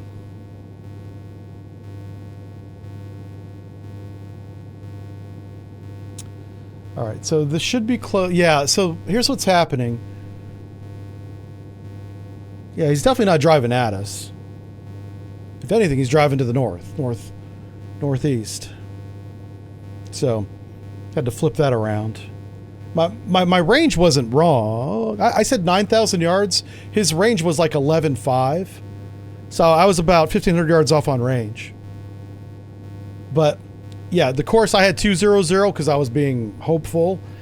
I think it's the other direction. I think he's heading away from us. What if he's dead in the water? What if he's not moving at all?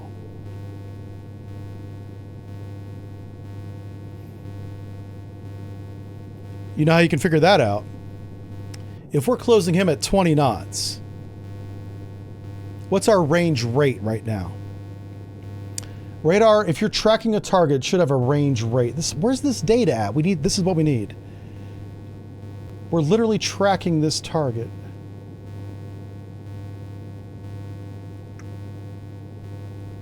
Yeah. Target to R1. It's given us the bearing and the range. It should be calculating how fast or how much closure we have. But like I said, I don't know if this game has all the tools. Or if it's on my screen, I just don't see it. It could be that too, honestly. To be fair. That's my cursor position. I want target 2's information. What do we have up here? Okay.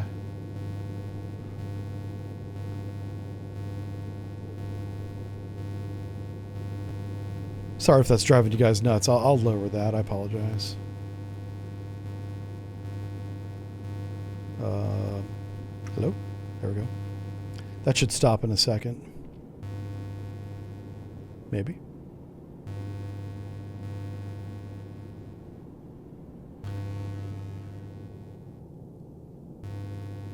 Wow. Maybe the ESM is here on our own? Okay. That's curious. I'm just curious now. If we secure transmitting. No, we're still getting the hits. Yeah, so that's somebody else's radar. So it's not ours. I've lowered the ESM mast. What else can I do? It is lowered, right? Like, even with it lowered, that's funny. If we're still getting the radar with it lowered inside the sail, that's bad. Yeah, that means we're definitely being tracked. So, yeah, 10,000 yards is what Romeo 1 says. I'm not sure how much more I can close this knucklehead. Let's take a look down the bearing. He's got to be going away from us. Because if he was dead in the water, his range rate would be much higher. We are closing him. He's doing less than 20 knots. But I could have told you that. In sonar. Is that him right there? Is he on this side of the horizon line now? Like, what the hell is that? Thermal? Yeah, that is him. Alright. Laser that bitch. Oh, I missed. Okay, I'm really bad at Star Wars. Let's try that again.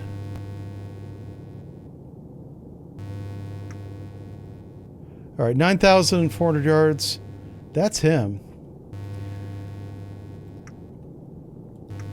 So we know we can see things in thermal easily inside 11, because we initially had him visually at 11,000 yards.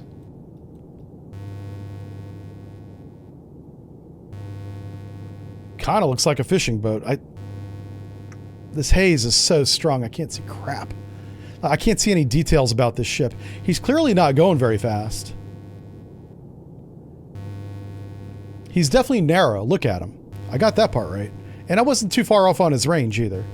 I was about 1,500 yards off on his range when I had that solution.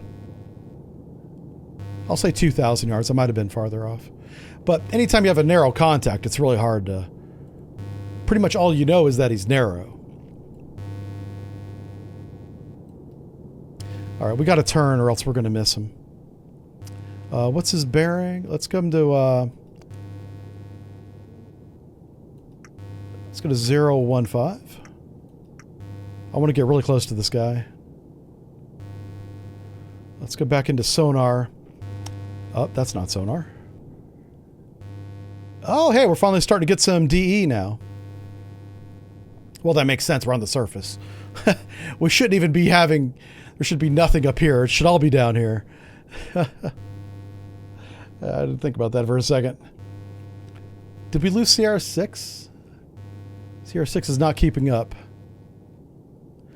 So Sierra 7 is definitely the ship. Let's turn Sierra 7 back over to fire control. And let's see what he has now, because he has all the data. Yeah, resume Sierra 6. Uh-oh. What was I doing? Which one was I fussing with? Was it Sierra 6? Oh, it was. Okay, good. Okay.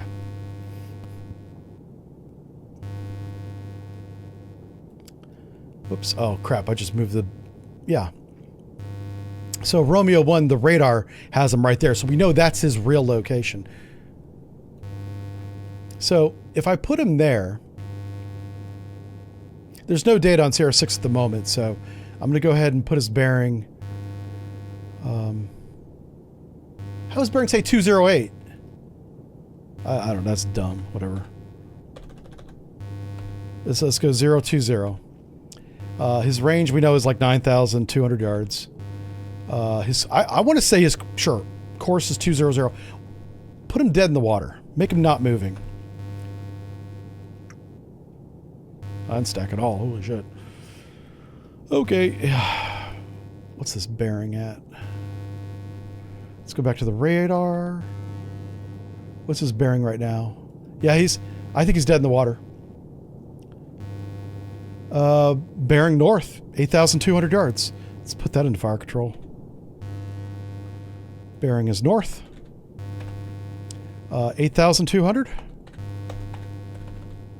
Yeah, a zero speed contact, boy. Whenever he's zero speed, it doesn't matter what course you put for him. He's not going anywhere. All right, that should line right up. Why does that not line up? I literally dialed in radar's range. That still says 10,000 yards. Okay, something doesn't make sense. Is radar not updating? You're tracking this target, right? Is it not tracking? It's got the little tracker symbol on him. The little box around him. Is there something else I gotta do?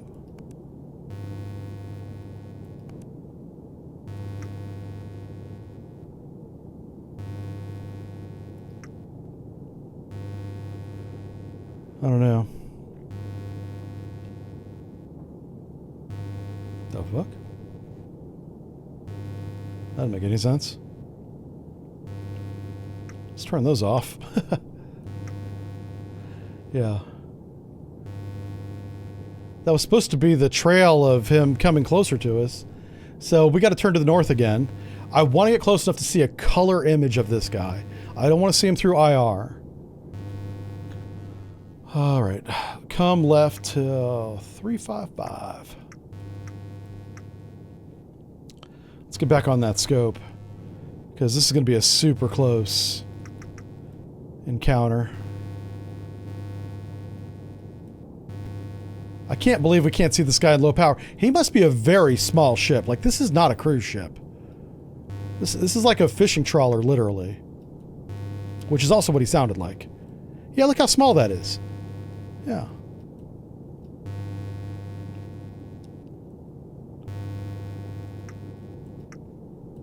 This haze is ridiculous.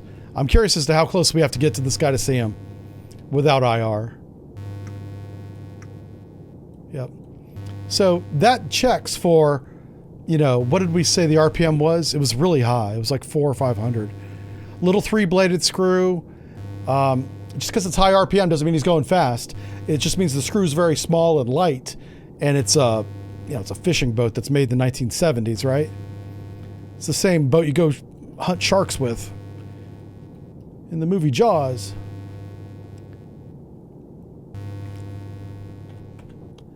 So big picture, that means that we don't have the target we thought we had. Let's take a look at least the bearing rate's the right thing. Let's take a look at the chart. This was the guy that was close to the point, right? Hold on. All right, so we've gone well past the point. We've been, yeah, so we're closing Sierra 6. This guy's a cargo ship. I really think we should just turn around. I mean, now that we know, we've done the test with the photonics mast. It works. It's much closer range than it used to be, which is what they wanted to achieve. So, excellent. And we know that that is a fishing trawler, just like we thought it was in sonar, because of the way it sounded. And the demon information is accurate, which is also what they had fixed. So good job, honestly, to the devs. They've fixed two things, and they both work. We've used them today. Let's turn back around to the south and see who we have down there. I'm gonna go back to the point. Yeah, like where the hell is the cruise ship at? A cruise ship should be lighting up our radar. Uh-oh, who the hell's that? I'm not going up there.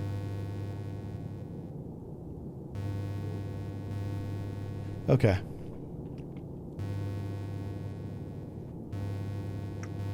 I'm gonna change the range scale to 24 nautical miles. And let's just see if we have anybody else. We should have a big warship back here.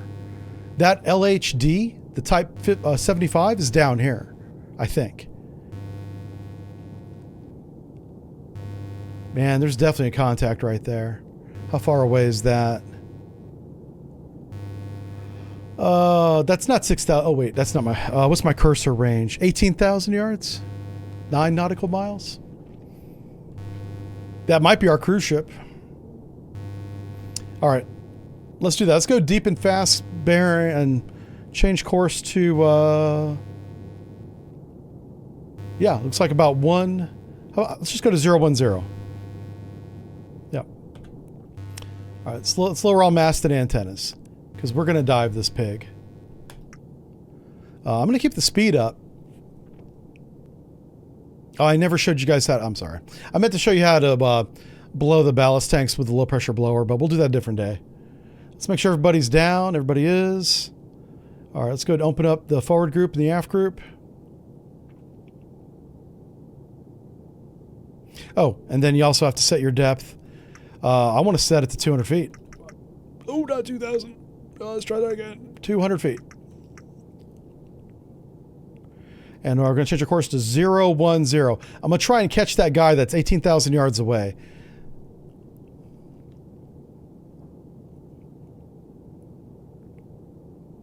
Let's double check our masts.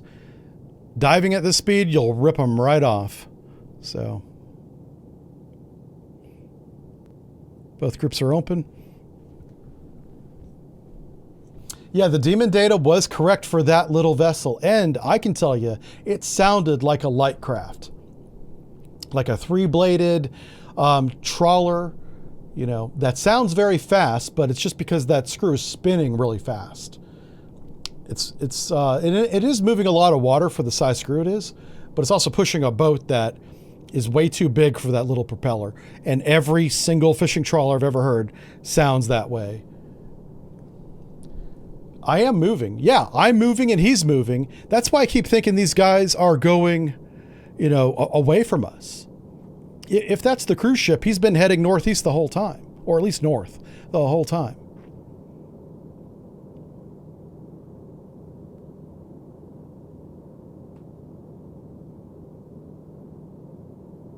Can you get it to 2,000 while the boarding on it? Oh, you guys want me to test the depth limit? I could. I don't want to break the sub as we're trying to catch this cruise ship. Honestly, I don't even know if that's the cruise ship. I just know there's a contact bearing 010 9 miles ahead of us that we can't see when we're on the surface with periscope, which makes no sense, but I don't want to tell them what to do with their video game. They've already fixed it once. But you should be able to see a cruise ship. If it's a big, I'm thinking of the big Carnival cruise ships. There's all sorts of cruise ships like riverboat cruises that are much smaller, but we're in the middle of South China Sea. I mean, you're going to have all sorts of vessels, big, small, and in between, honestly, because Asia crazy, man. Asia crazy. They'll take anything. They'll take a canoe into deep water. Whatever they got to do to get it done. Oh, we should lock the planes if I didn't already. They're still locked and retracted. Okay. How are we cavitating? All right, let's go a little bit deeper. Yeah, we're just going to run up on this dude. All right, so we're doing 34 knots. We want to do 9 miles. That's 30 minutes, right? Napkin math says 30 minutes.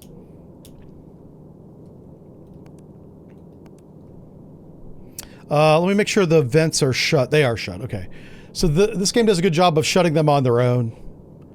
I know on the 6088 we had to manually do that. That was not automated. Nope. All right. So we're humming along now, baby. And, oh, I should put that mark on the map. I actually should have marked a visual bearing, but whatever. As long as it gets done, I don't care how it gets done. That's 10 nautical miles. So we know that he's just this side of that mark by 1 nautical mile. But by the time we get to him, if he's moving, he's probably going to be at the 10-mile marker. So we're going to run to that point. Come shallow, we should have a strong sonar contact somewhere to the north-northeast. And that's going to take us, a few minutes. I'm tempted to go, like I said, I'm tempted to go into... because we can't watch them on sonar, I'm tempted to go into time compression. But we really risk causing the game to act weird because I don't have enough memory or whatever. My system's not strong enough. I can always read chat. You can take a 15-minute break too.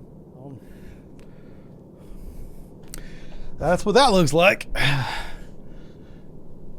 So you can do a lot of things with that information. You see this little curve right here? Like the center of that, his angle on the bow is perfectly 90. So if you know which way he's headed, you could be like, okay, port 90, take that bearing, subtract 90 degrees, and that's his course. A lot of times his course, whenever they're that close, will be the bearing that they also fade on or stabilize on. Because you basically just drove right by him. But that's that fishing boat. That's all that is. We do have Sierra 6 now off the bow. That's interesting. That's the guy that we're going after. So I'm going to go ahead and clean up sonar a little bit. This guy's in our baffles. I don't care about him anymore. Yeah. Yeah, we're chasing down the guy right in front of us. Where's Sierra 1-2? Oh, he's in our baffles too. I don't care about him. All right. So let's go back to our plot. How close to the marker are we? Oh, we're really close. Wow. I wonder if the guy we just drove by was the guy we're going after. That's possible. Huh. That is possible. If that's the case, the guy's not moving. Yeah. All right, let's come shallow. We might be there. Let's just come right up to the top. 4 feet, baby. Oof. We're gonna have to manage this a little bit close. Especially if this guy's right in front of us. Holy shit, yeah. I really want to be watching sonar, but I gotta manage the speed, really. What I think is gonna happen is we will gain him. He'll be right off of our bow, too. We won't have a good range unless it literally is the guy we just passed. I think that's the fishing boat. If I was off on his range by even a little bit, the new Sierra number, Sierra 6, Tracker 2, Sierra 6. Yeah. I could see that happening, but I would have to been way off on the range. And we had a radar range, which is usually, you can hang your hat on that. Out of all the ranges, that's probably the best. Let's go ahead and slow down here. Hit standard. We're coming straight up. On a target we expect to be off our bow, so violating all sorts of safety rules. Doing that's dumb. Don't do that. Oh, okay, Sierra 1-3 bearing 211. That's, I think, the fishing boat. We'll know real soon. This will not be a mystery for long. All right, we're going to go ahead 1/3. I'm going to go ahead and, we're still going way too fast. Let me get up on sonar here. Yep. So he's in our baffles, Sierra 1-3. I am shocked that we don't have a contact off our bow. We are still doing 22 knots. Are we below the layer? Oh no, we're not. I think we broached, which I need to unlock the bow planes. Yep. Now that we're slowed down a little bit, let's unlock these bad boys. This will help us stay on depth a little bit better. There we go. Make sure our depth is good. Okay, everything's good. What's our speed? 14 knots. I don't want to raise any mast until we're below 10. All right, 12 knots coming down. I really want to look straight ahead, honestly.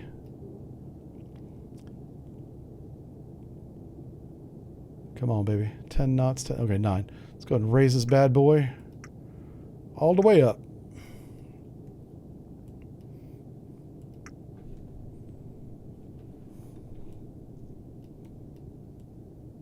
All right, nobody right in front of us. I might see this guy that just went down our port side, but I don't. No close contacts. Oh, he's down here. He's right there. Yeah, it's that fishing boat. So that is odd. Are they calling that a cruise ship?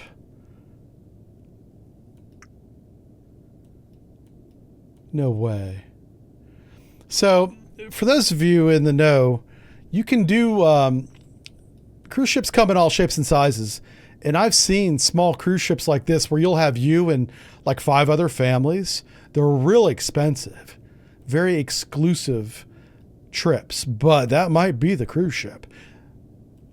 This thing might literally be that, because it does kind of look like one. Yeah, like you'll spend $10,000-$15,000 a person going on one of these. Oh boy, that might be it. It's a little bit big for a fishing trawler, and it doesn't have the netting. Yeah, so I think that is the cruise ship right there. All right, let's see what sonar has. Does sonar have anything else? Otherwise, we're going to shoot that fool. He's really close. I'm not going to use a harpoon on him. Let's raise the ESM and just see what he's got for ESM data. Think. Because if this guy's transmitting ESM, then he's not trying to hide his position, right? But that ship is big enough to require an AIS transmitter. So, raise it up all the way. I want to see where Alpha 1 is. Okay, and there now we have Alpha 2. That's good. Which one is right on top of us?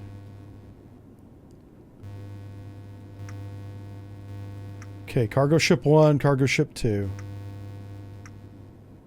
Okay, tracking both of them. And they're both very far away. So the guy that's right next to us has no AIS whatsoever. And he might have been the original Sierra 6 that I thought was a fishing boat because he's so small. Yeah, we're going to shoot that guy. That's the cruise ship. Let's see. Let's put the towed array out. I want to see what this guy sounds like first. What's a good course for us? Well, let's take a look at him.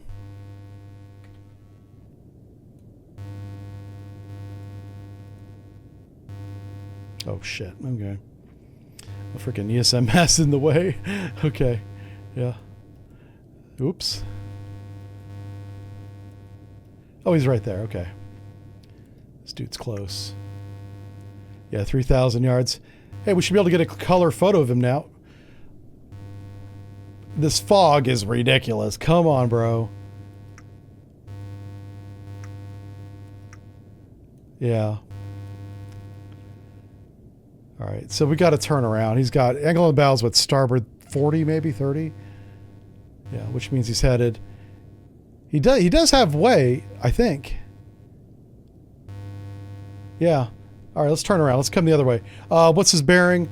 2-1. So let's minus 90 from that. Make this really easy. So we'll go 120. We'll go like 140, just so we don't miss him. If we miss at this range, I'll never live it down. So, yeah, that's your moment. Let's go 140. Let's go ahead 2/3 and lower all mast and antennas. Yep, we're still at periscope depth. I'm just lowering everything. We're going to do a quick turnaround. Once we're steady on course, I'm going to put the towed array out. I'm going to take a quick listen to him just so we have some data on what a cruise ship sounds like in this game. Because it sounds a hell of a lot like a fishing trawler to me. And I hope they do something about the fog. Maritime fog is real. It's there, but man, I can't see that guy at 3,700 yards. It is humid. It's humid in the South China Sea. That's a fact. That's a fact. I think this game will let us extend the array in a turn, which is dumb, but we're going to do it anyway. It's real dumb in a right-hand turn using this, yeah. We'd chop this thing off in a heartbeat. I can't in good conscience extend it. I'm trying to click it. I can't. My brain's like, no. Let's see. Get closer so you can hit him with your sword. I know, right? Yeah. What was the guy to the north? If that was the fishing trawler the whole time, which would end up being the cruise ship, just a really small one, who was the guy that was 18,000 yards to the north that we ran up on? It might have been AIS Contact 2, and I'll show you who I'm talking about. This guy right here, but his range is so far away. Like somebody was very close to this round circle. And in a 20-minute period, somebody went from being right there, according to our own radar range, to being way the hell up here. Maybe he's going fast. I don't know. That's real fast. It's also not the course he'd be on either. But he might have turned. I don't know. Whenever we go to debrief, it'll show us all the real information. I'm curious to see if this cruise ship was the only thing up here the whole time. And how the hell did it get from here to there?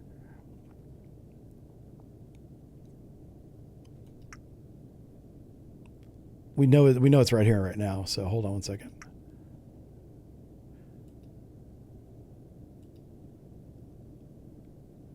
So it traveled 18 nautical miles in about a 3-hour period. What time is it now? I don't even know what time it is. About 3-hour period. So he's doing maybe 6 knots. If he stayed if same course speed the whole time, possibly. We'll see what his speed is at the end. Yeah. All right. So are we steady on course yet? We're pretty close. Yeah. Let's go ahead and put out the towed array.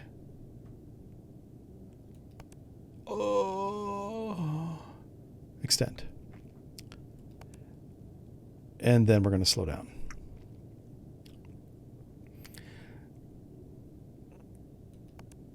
We're less than 10 knots. Let's raise the HDR mast.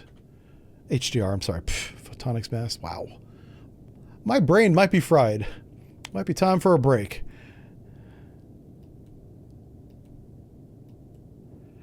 Oh, I should do a safety sweep. Okay, that's his bearing. Well, he did have high bearing rate, so that's fine. No close contacts. So this is the contact of interest. Oh boy. Oh my God, I'm so bad at this. All right, let's buzz his bearing into the fire control. Oh my God. Mark. Okay. So 240, 3,500 yards. His angle of the bow is a starboard. I'm going to say 120 if it lets me input it. Starboard 120. Speed is 6 knots. I'm going to call him a warship just because he's a target. Oh, shit. Mark the bearing properly. Okay. So that should be Victor 1. Let's go to fire control.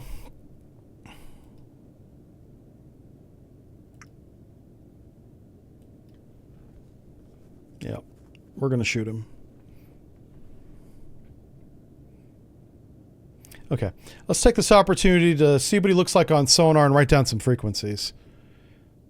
Damn it. Let's go to the towed array.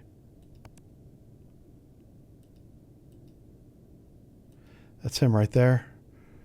Let's listen to him first.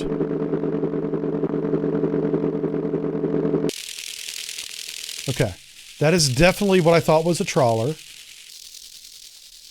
His little screw blade is spinning like nuts. So that should cut a really good demon trace. Let's look at demon.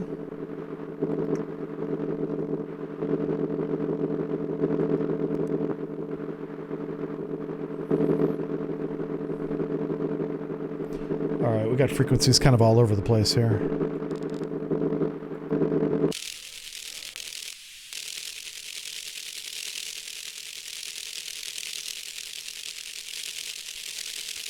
He's going so fast, I'm having a hard time counting it. So I'm going to say he's 600 RPM.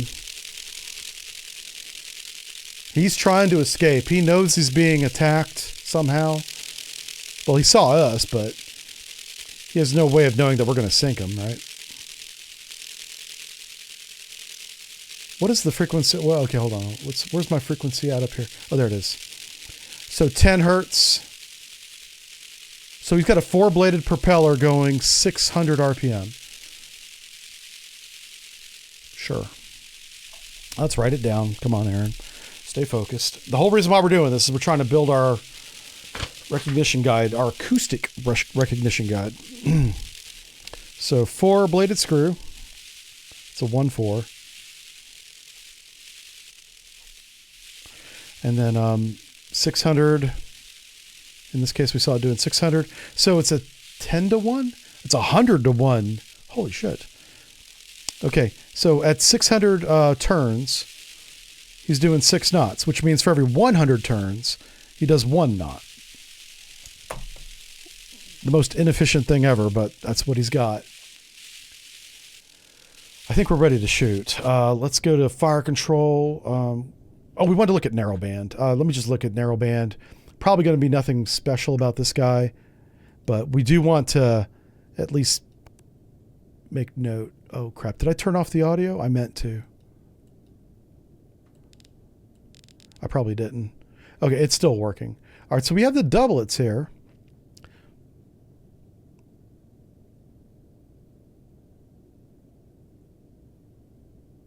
Does he have 2 shafts? What the fuck? Holy cow. 2 4s. This is narrowband, not demon. But I'm seeing doublets, twin diesel engines. Makes sense to be having 2 shafts. You can have 2 diesel engines run 1 shaft. Why in the world would you? Unless you're a huge, huge ship. That's a small ship. Probably has 2 shafts. All right, so the doublets are at, what, 450? 450 and 430. Okay. Doublets.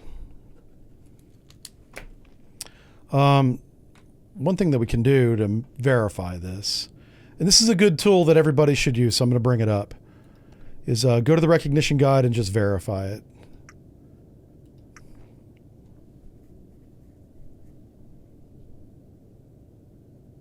It's loading up. Give me a second. It has to download it off the website. Oh, wow. It's taking its time. I wonder if they updated the recognition guide. That'd be great if they did. Let's make sure I'm not... Okay, I don't have any personal information on this. This is actually my web browser. You do not want to see my web browser history. Oh, that would be incriminating. Yeah. Let's not do that.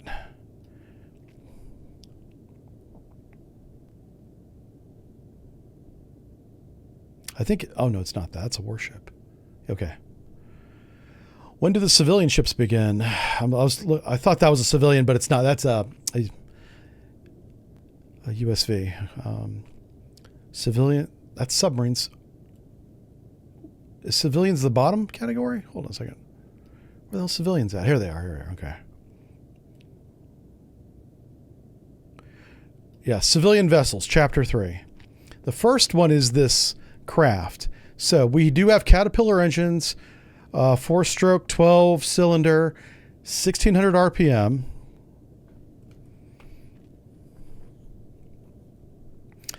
One shaft, 4 blades. So literally 2. No, it doesn't say 2. It says 1 engine. Why the hell are we seeing doublets then? What the fuck am I looking at? This is definitely the ship, visually. 13 knots.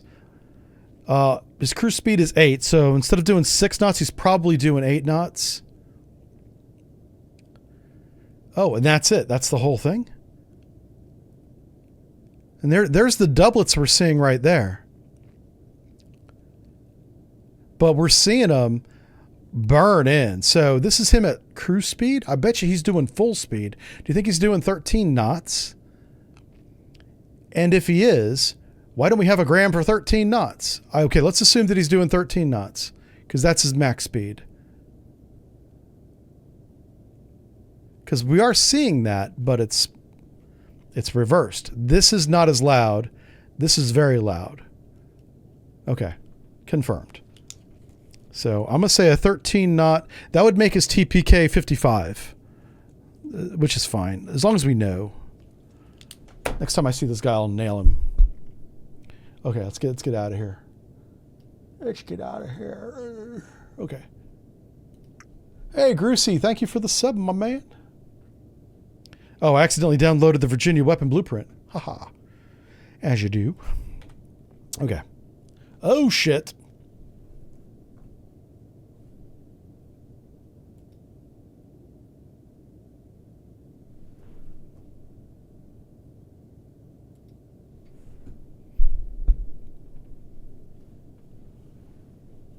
Well.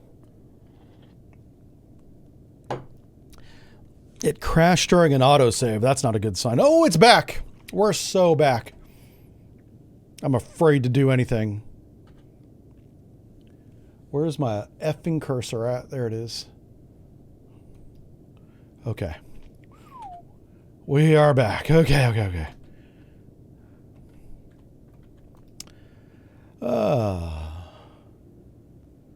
Do we have any sonar contact that lines up with Victor 1? Yeah, this guy right here. 13, 7. Jesus, there's so many. Which one am I going to shoot? Sonar needs to get their fucking act together. Oh, wow. Oh, we do have multiple contacts. Oh, how about that? But it's Sierra 1-3 that we want to shoot. We also got to come to the right again. So what's his bearing now? 300-ish, roughly? Yeah. So minus 60 on that one. So we'll come right to 240. Make turns for 7 knots. You motherfucker, 7 knots. Thank you. And then come right to 250. Well, that's not 25. Oh my God. Nope. 250. Enter. There we go. Takes a highly trained, experienced Navy man to type in 3 digits. Good Lord. All right, making turns for 7 knots. We're coming around. We got towed array out. We have really good acoustic data on the presidential yacht, is what it was called in the recognition guide. We know his, if he's doing 13 knots, and I think he is, his TPK is 55 and not 100, which is much more reasonable. It is single shaft, despite seeing doublets. So he must have 2 engines. A ship that size having 2 engines would make sense, because that ship is big enough to go into deep water like it is now. And if you lose an engine, you don't want to be without power, right? So you got 2 engines. Remember, you got 2 of everything on that ship. Yeah. So while we're coming around, let's go ahead and just keep an eye on this knucklehead. He should be 300, so let's look around this bearing. There he is. There he is, right there. Where are you going? I'm going to try and get a range. Okay, 4,800 yards. That's pretty good. Yep. Yeah, 1 Mark 48. Well, hell, 1 harpoon. We could probably ram him with a periscope and sink him. That'd be kind of fun. Not sure if the warranty covers that. Yeah, once we get steady up on course, we're going to shoot him. So he is Sierra 1-3. We want to make sure fire control has his act together on Sierra 1-3. Let's bring him up. See what fire... After a drive-by like that, the fire control solution should be Nat's ass. Look at that fan. Oh, if that doesn't get you going, you know, yeah. Whoa, that's beautiful. It's so pretty. All right, the bearing is good. Why is there no data? What is fire control doing? There's literally no fire control solution on this contact. Oh, I'm going to lose my mind. Good Lord. Fuck.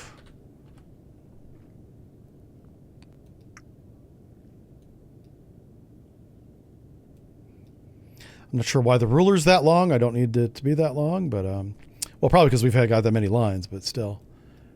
Yeah. I know range is good. Course might be off a little bit. Course could be 330. Oops. Yeah, that's probably a little more. Oh, it doesn't stack at all, does it? Why does it not stack? What am I off on? Oh, wait a minute. Shit. Yeah, it's probably course. Hold on. Let's take a look at him.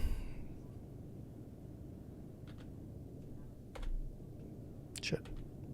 There it is. Oh, my bearing's way off too. Holy smokes. Yeah, everything was wrong about that. God. No, that's why I didn't stack. I was like, oh.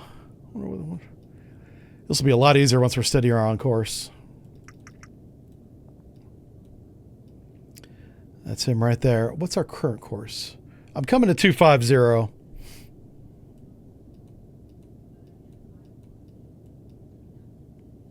$10 degrees from ordered course, 7 knots, depth 0.53 feet. This will be our firing leg. Let's say goodbye to the presidential yacht, baby.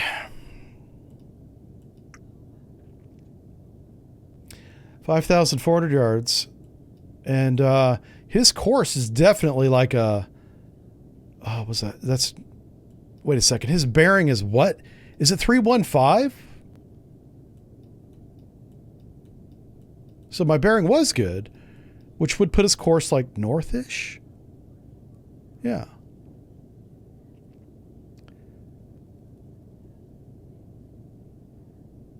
Northeast, maybe. Huh.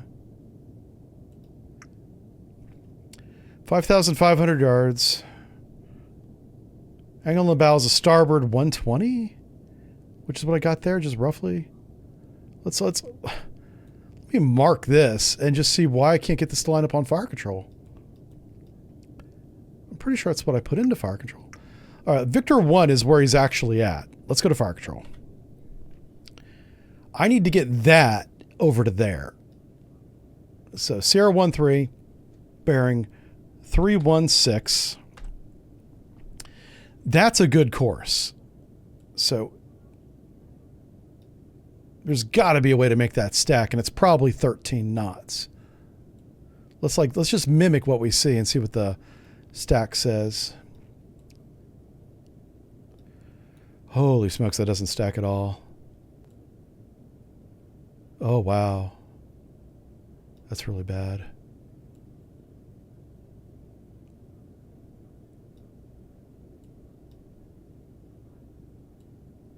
I'm trying to get better at this. I know he's doing 13. Well, I don't know that. Is that 6? Oh, he might be doing 6. But in sonar, it looks like he's not doing low speed. Oh, that doesn't stack at all. What the fuck? How does that not stack? Let's type in 13 knots. Oh, that's bad. I'm not doing that either. Oh my God. The speed's got to be wrong. We know his bearing. We know his range exactly. I just don't know his speed. But his speed window is really narrow. It's like 0 to 13, right?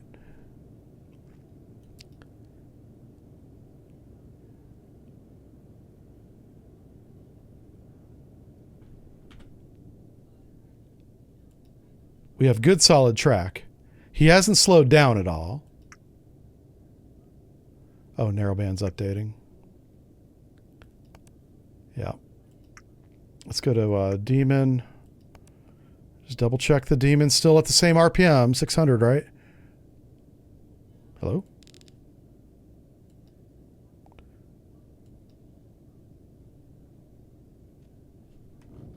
Where's my audio at? Oh, I mean, that would help. Turn the audio on, I suppose. Why is my Demon empty? Oh, I'm on the wrong array, that's why. That's why. Yeah, I always use the toad array.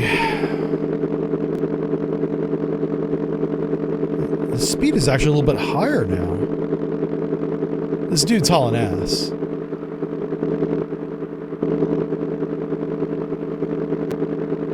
Four blades. 1, 2. It kind of lines up. It's close. I'm starting to get better at this. I'm starting to understand what they're doing here. It looks like it's actually trying to process the real audio, which is kind of cool.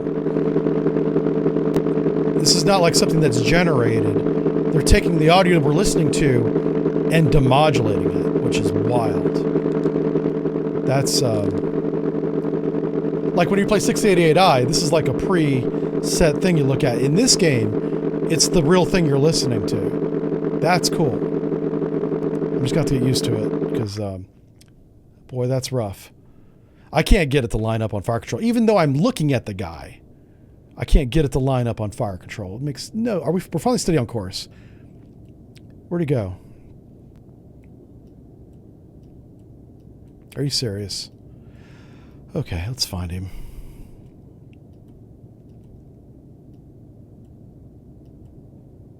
Oh, there he is. Okay. All right, so now he's 6,300 yards. And his course is past north. It's like 020 or something. 6,300 yards, 020. He's making way. He's definitely moving. So he's not dead in the water, I don't think. Let's mark that. And, oh, his angle on the bow is much more. It's 140 now. God bless. You know, I'm just going to mark that bearing. Okay, let's get back on fire control. I got to get the weapon ready. We're screwing around way too much. I'm driving circles around this dude. Weapon, yep. No. Make ready. Flood it. Let's go to there. Tube 2. Sierra 13. Pretty sure that's it. Assign solution. Oh, shit. Close enough. Actually, this should be fine. Yeah, I like those presets right there. Oh, wow. Is that fire control solution? Because that's right on. I don't think that's what I typed. I can't tell. Okay, I don't care. Notice it doesn't stack up at all, but it's perfect. Just a note to all the theologians out there. Where are we at? What are we doing? We're going back to fire control. I think I used theologian in the wrong context. That's fine. All you theory boys that read a lot of books. Talking to you guys. Okay. Let's shoot tube 2. All right. Yeah, if it matches, if it gets within 600 yards of that solution, it should see the target. Notice how the torpedo's kind of going out away from own ship. It's kind of like making some space. We call it the wire clearance maneuver. So no matter what own ship is doing, as long as it's not like a flank bell, it won't run over its own wire.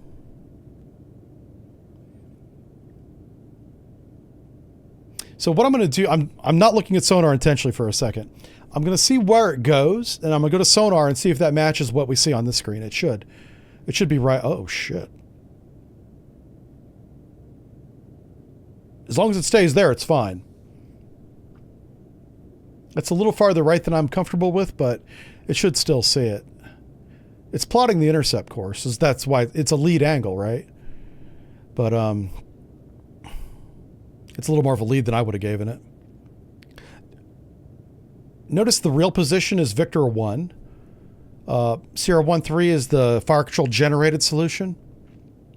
So let's go back to the scope and look again. Let's update Victor 1 just for our purposes, just for our reference. The torpedo won't know this because we're not going to tell it.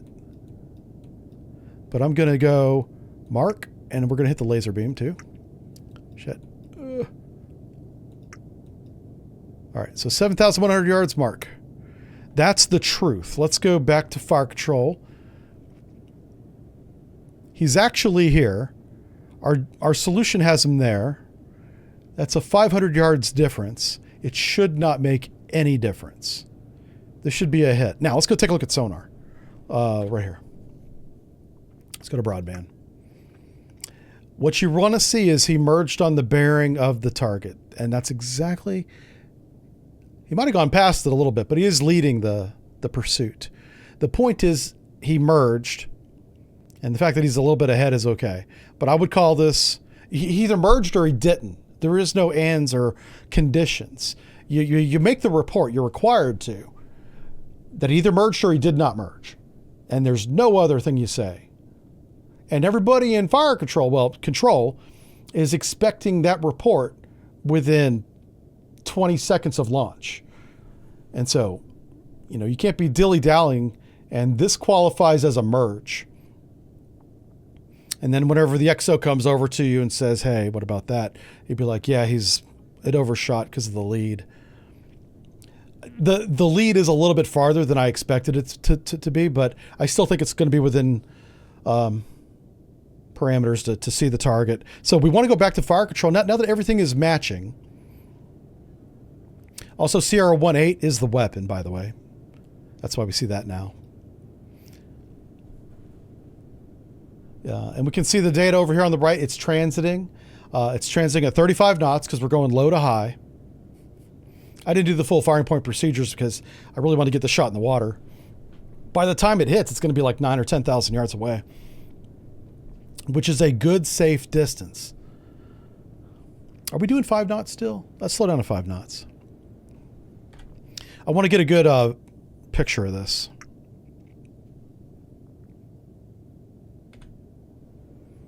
There's no sense looking at the target now because we're still, the target is still 4,700 yards away. I will update Victor 1 in just a minute. I could force Sierra 1-3 onto Victor 1 just to play it safe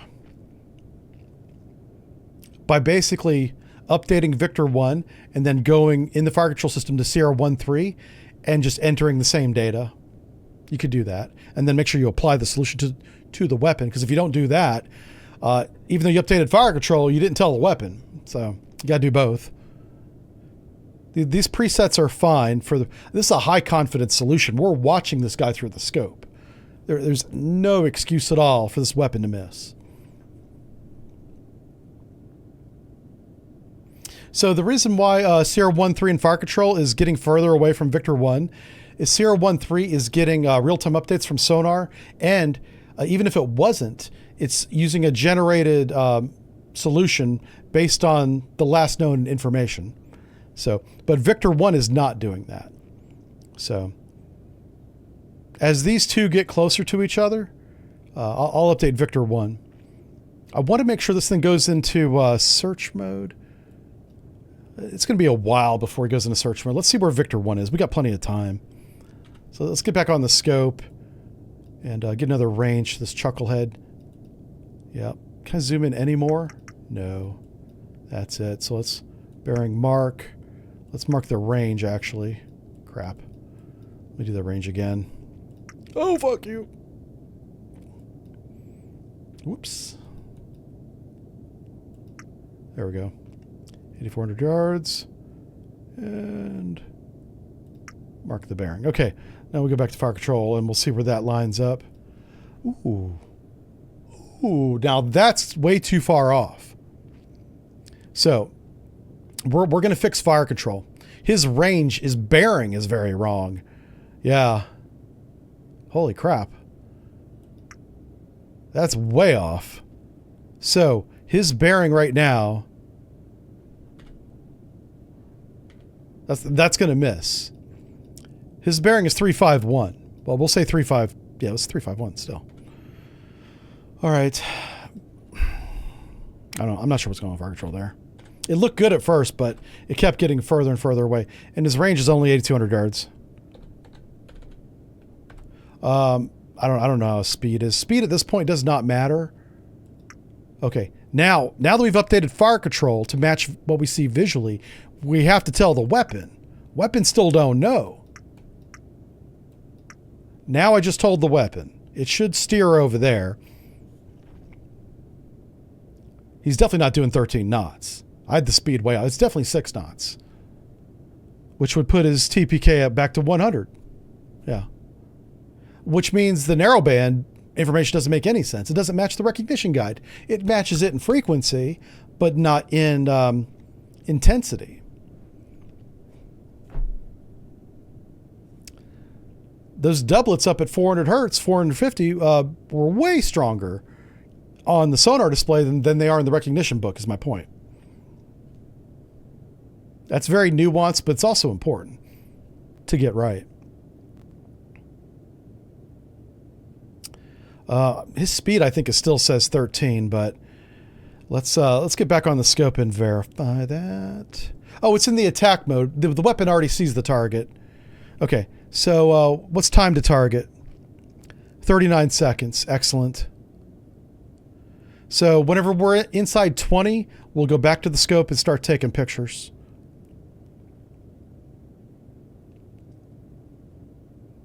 "25 seconds to target. Torpedo's been running for 8 minutes. Torpedo's homing, and 17 seconds go. All right, we should see this thing go away. Let's go to color camera for a second. Nope. That's as far zoomed in as I can get. All right, we'll see a water plume here any second now.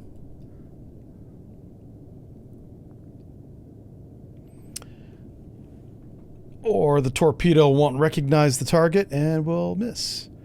We saw that happen last time. It's been a week now, where the torpedo went right beneath the target and did not sense it. It didn't detect the influence for the warhead to explode, and that might happen here. This is a very shallow draft ship, so we might want to look at the presets. It is set to surface attack. I don't know how much more detailed we can get than that, but the weapon clearly ran by the ship, it looks like. All right, let's go back to the fire control system. Yep.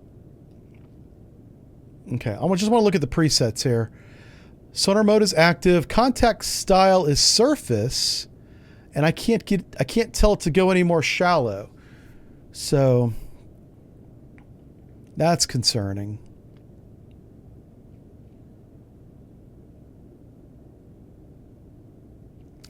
Yeah, because you can set the depth of the weapon for just this situation, and I don't see that option right here. Okay, so I'm going to have to make another pass at it from the other direction. Let's update the solution again and then turn the weapon around. The big thing is the bearing 355 and then the range. Right there. Mark. Okay, 9,900 yards. Angle on the bow is like 180. He's on his course. So it is course north, by the way. Come on, bro. I'm just trying to get the bearing. Am I turning or something? What the hell? Okay, we're good. We're good. Okay, let's feed that into fire control. For some reason, it's not course north, but close enough. Close enough for government work. Let's update 013 range 9,900. Oh my god. Okay. Course is north. Speed's only 6 knots. I don't care what anybody says. What? Okay.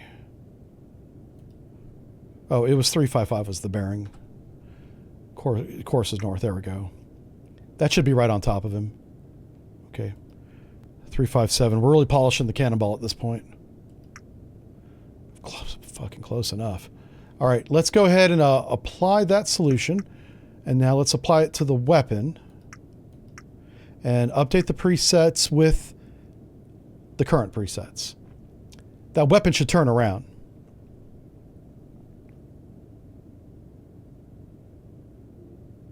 You know what's terrifying about this is we'll run out of wire before it hits. And if it misses a second time, guess what it sees? Us. Do we have any countermeasures? Thank God we do. We might actually have to use these. Prepare for torpedo evasion. Break out the floaties, boys.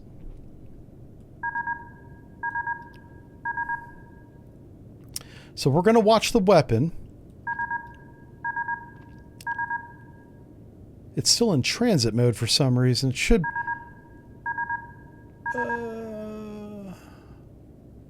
yeah, it doesn't see the target yet. Check the solution. Did I update the speed? The speed's only 6 knots. Apply. And then apply that. Oh, hello. Okay, it's in attack mode. It's 1 minute from the target. Uh-oh. Oh, it's pretty close to us. Oh, shit.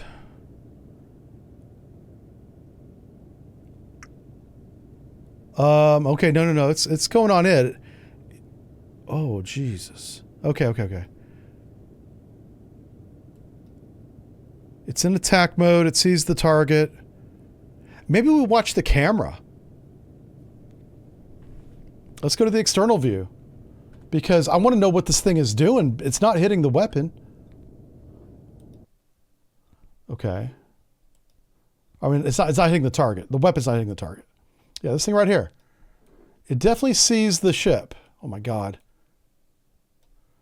Now, if I can... Oh, there it is. There it is. It's passing right under it.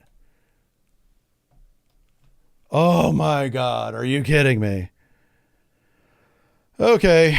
Well, until I know how to set the depth shallower, I think it's coming after us now, to be honest with you. I'm sick of playing with this. That's what it is that the depth is too shallow. It should go into re-attack. Let me just check fire control. Did it go into re-attack at all? Nope. It's searching again.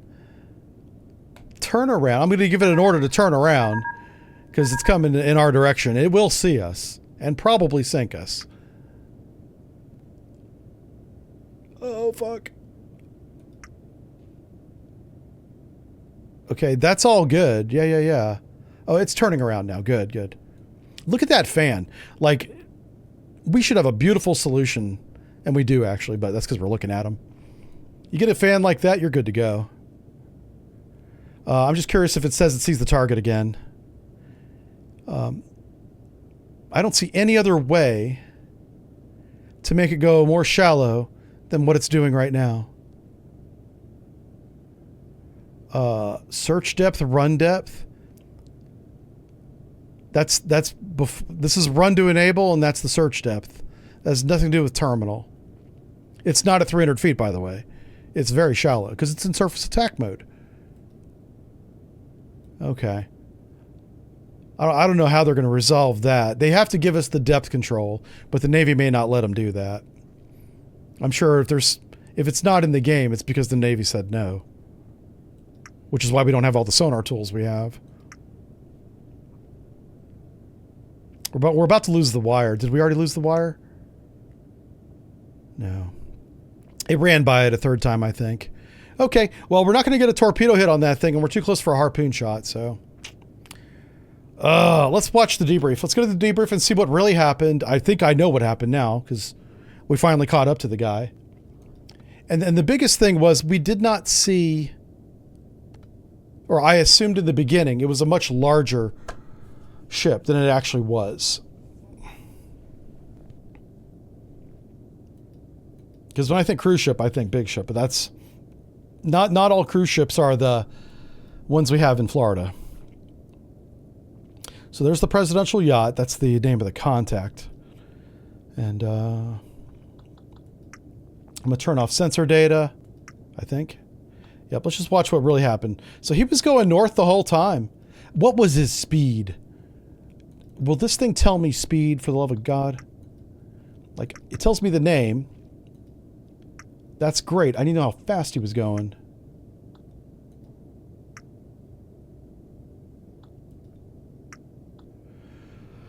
Oh, will it tell me the speed? I think he was only doing 6. Oh, fuck. Okay, we're back. We're back. There it goes. It's very slow, very laggy. I could tell that the whole computer needs a big-ass reboot. Let's get rid of the sensor data again, because it's kind of cluttering up the screen. That's what he was really doing the whole time. He was going north the whole time. It was a very simple mission. What made it difficult was he was narrow aspect the entire time. So, you know, I was hoping he could be coming towards us. Clearly he wasn't. He was going away from us. But when you draw a line from us to him, look at how narrow that is. His course and his bearing are nearly the same, very, very close to each other. That's difficult to get a good range on. We got speed. We had bearing, of course, the whole time. Range, if we had some kind of bottom bounce, we could have got that range, but no bottom bounce. It wasn't until I surfaced and we saw him on the radar that we had our first range, and that was at 11,000 yards. 11,500 yards. And my range at that time was 9,000 yards. And the only difference is instead of him going north, I had him coming southwest towards us. But when it's narrow like that, it's hard to tell. If he's going east-west, it's much easier to figure out, which is why I'm going from one side to the other, trying to cross his line of sight. Oh, wow. It's really lagging now, guys. I think we're about to crash. Oh, Lordy. Yeah. Oh, my God. Sorry, I'm going very slow on purpose. Oh. Well, there was a helicopter out there. That's interesting. Because we were on the surface for a while. So you can see now I'm going this way. I'm trying to determine, with my speed across line of sight, is he going this way or not? No, he started going back to the right because he's heading north. But on sonar, he's peeling off to the right. That tells me he's not going west. That's why I started making him down to the south. But as time went on, if he was heading south, he would have drove by us, which is why I had to flip his course around.